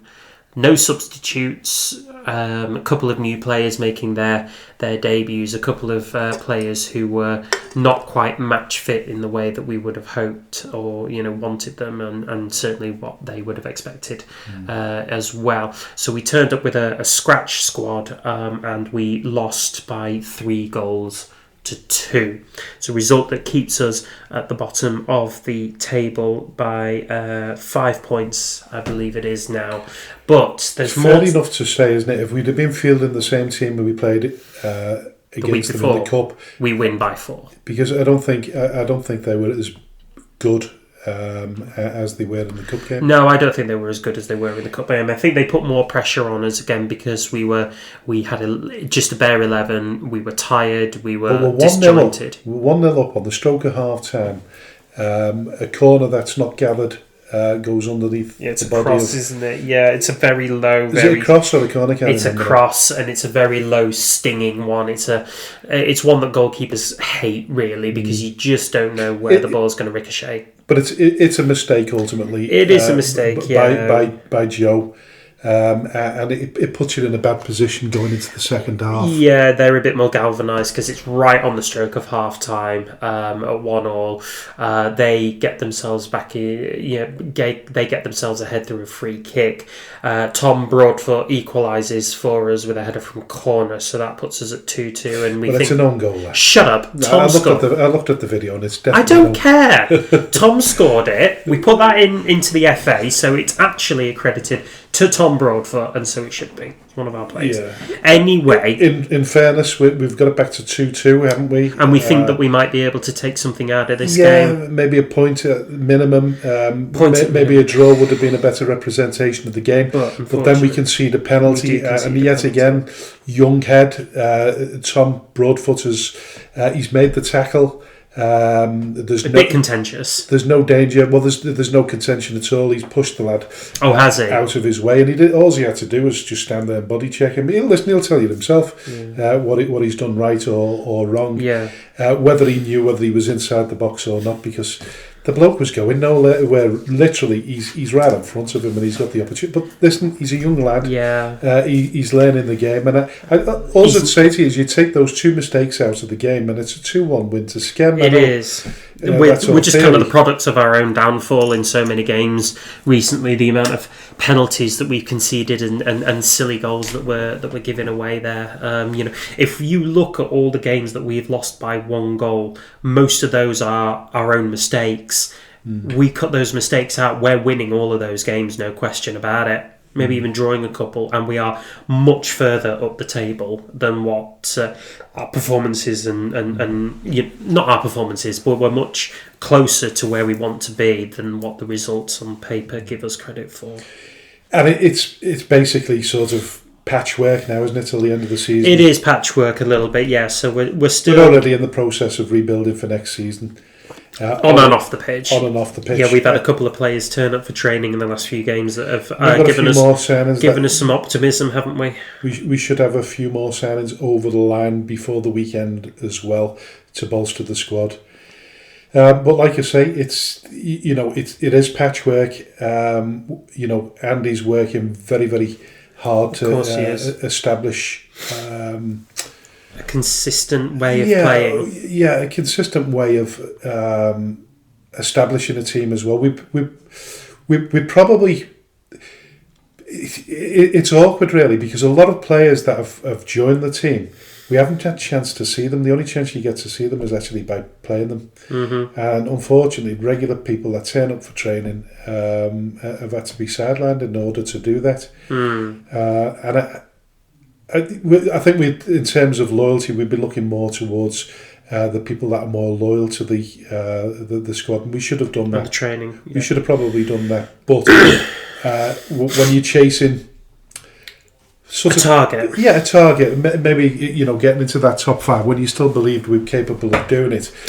You need to make changes. There's some elements to it that we really needed earlier on in the season. We needed experience. We needed talent that was already there and that didn't need to be worked quite so much. Whereas now, I think the pressure's off a little bit. We can probably look at working some of those players that have shown us such good loyalty. I'm not going to name names, but I would hope that these lads who turn out for training every single week and are there and ready and available on match days for the most are probably the ones who will benefit from the remaining 6 games that we've got. Fair to say we're not that far away, but sometimes when you have episodes like you did on Saturday where you have got a pretty much scratch squad. And listen, there was numerous reasons for that. There was injuries, there was work commitments. Family commitments as well. Family commitments as well. And we take them all on board. But it just shows you how thin the squad is. So when we do recruit players and they get the opportunity to push for a place, then those people that come back have to wait the time to get back into the first team as well. Yeah, which we've seen happen. That has happened over the course of the season. And the lads who are starting sort of fully deserving of it. But it makes it much more of a nice dilemma for Andy to have when he knows he's got a full squad full of players who are firing on cylinders. At what stage are you what particular feelings have you got now at this stage of the season? I'm very much now in a more positive mode because I know that the planning has already started for next season, whereas last season we were chasing our tail and we didn't know what was going to happen. And then Tommy leaves, Nick comes, we've made a change. We're relegated. Yeah, all of those equations. Home, yeah. So, yeah, that we obviously, we know where we're going to be next season in terms of the league. We know that our squad rebuild is not nearly going to be as massive as what it is this season. We know who the manager is going to be. There's all those elements in the equation that weren't there last season that are this season. What I want to be able to do now is to be able to develop a kind of off-pitch unity in the squad so that everybody knows each other. There's camaraderie, there's gelling, if you like, so that we are ready for next season. I'm just kind of looking to take as many positives, from off and on the pitch as we can. We're not going to have it easy this week, though. We host Waterloo Dock, a team who beat us either 3 or 4. It's either 3-0 or 4-0 back in September. Was that the day when it watered down?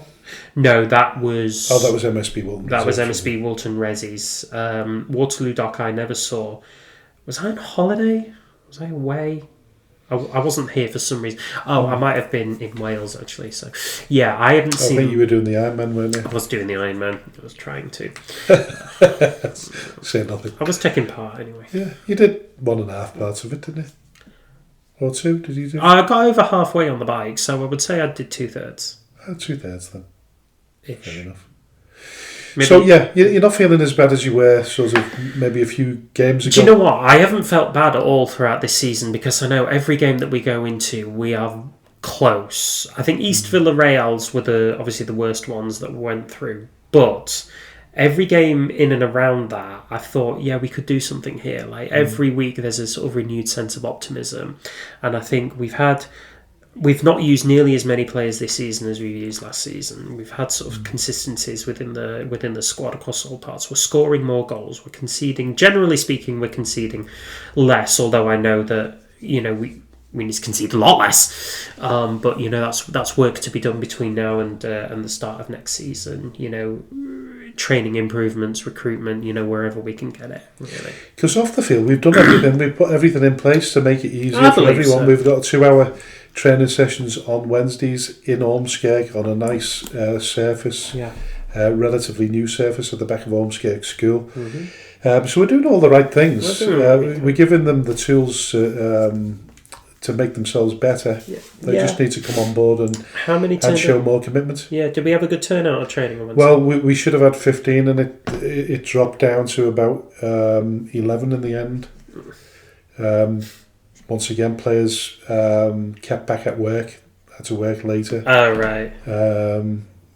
Situations like that. And we have got a couple of players that are carrying injuries. Nice to see Michael Ledbetter back in training. Was he back in training? That's excellent. So that's good news. This is probably the game's probably a bit too early for him this weekend, but I'm really glad that he's back on. Well, listen, a bit of news for you really, because this is an interesting one. So we've already got Sid and Joe Langford. Don't tell me there's another one. Yes, there is indeed another one, and there's third Langford. I should tell you his name. No, he's not a Langford, but he is of the same family. So, where is he? I'm just trying to find his name. Oh, come on, where are you? How old? Kyle Bell. Kyle Bell. So he's of the Langford dynasty. He's the older brother of the Langfords. Older? Yeah, he's the older of the three. Okay. Yeah. Where does he play? I'm not too sure. That's fine. We'll just put him on the pitch. Let him. But there's an interesting one. We seem to be a team of dynasties. Dynasties. We had the Dentons last season. We had the Dentons, all three of them: Harley, Reuben, and Harrison. We did. All at the same time. We did. Yeah, and now we've got the Langford dynasty plus Bell. Yeah. Amazing. But it'll be interesting to see. But anyway, so we host Waterloo Dock on Saturday, 3:00 kickoff at the Marine Travel Arena. So we hope to see plenty of you down there supporting the Blue Boys. £5 entry on the gate. Yeah, brilliant. Listen, we move on to these final parts of the show where we discuss what we've learned so far in the last week or so. AJ? I mean, that's me an easier one, mate. Odd.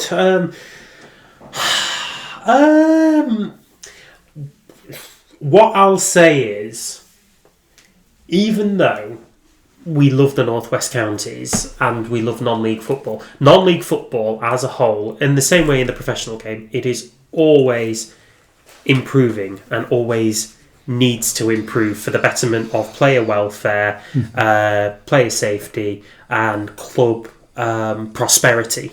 As well, and I think that particularly the fixture congestion that we're seeing, not only a risk of pitch degradation but also injuries to players as well. All of this needs to be accounted for as the leagues, and it's not just the North West Counties, it's the Northern Premier, it's step 4, 5 and 6 and 7 across all of Britain, just needs to account for prosperity in the league, continuation, consistency, without damage or injury.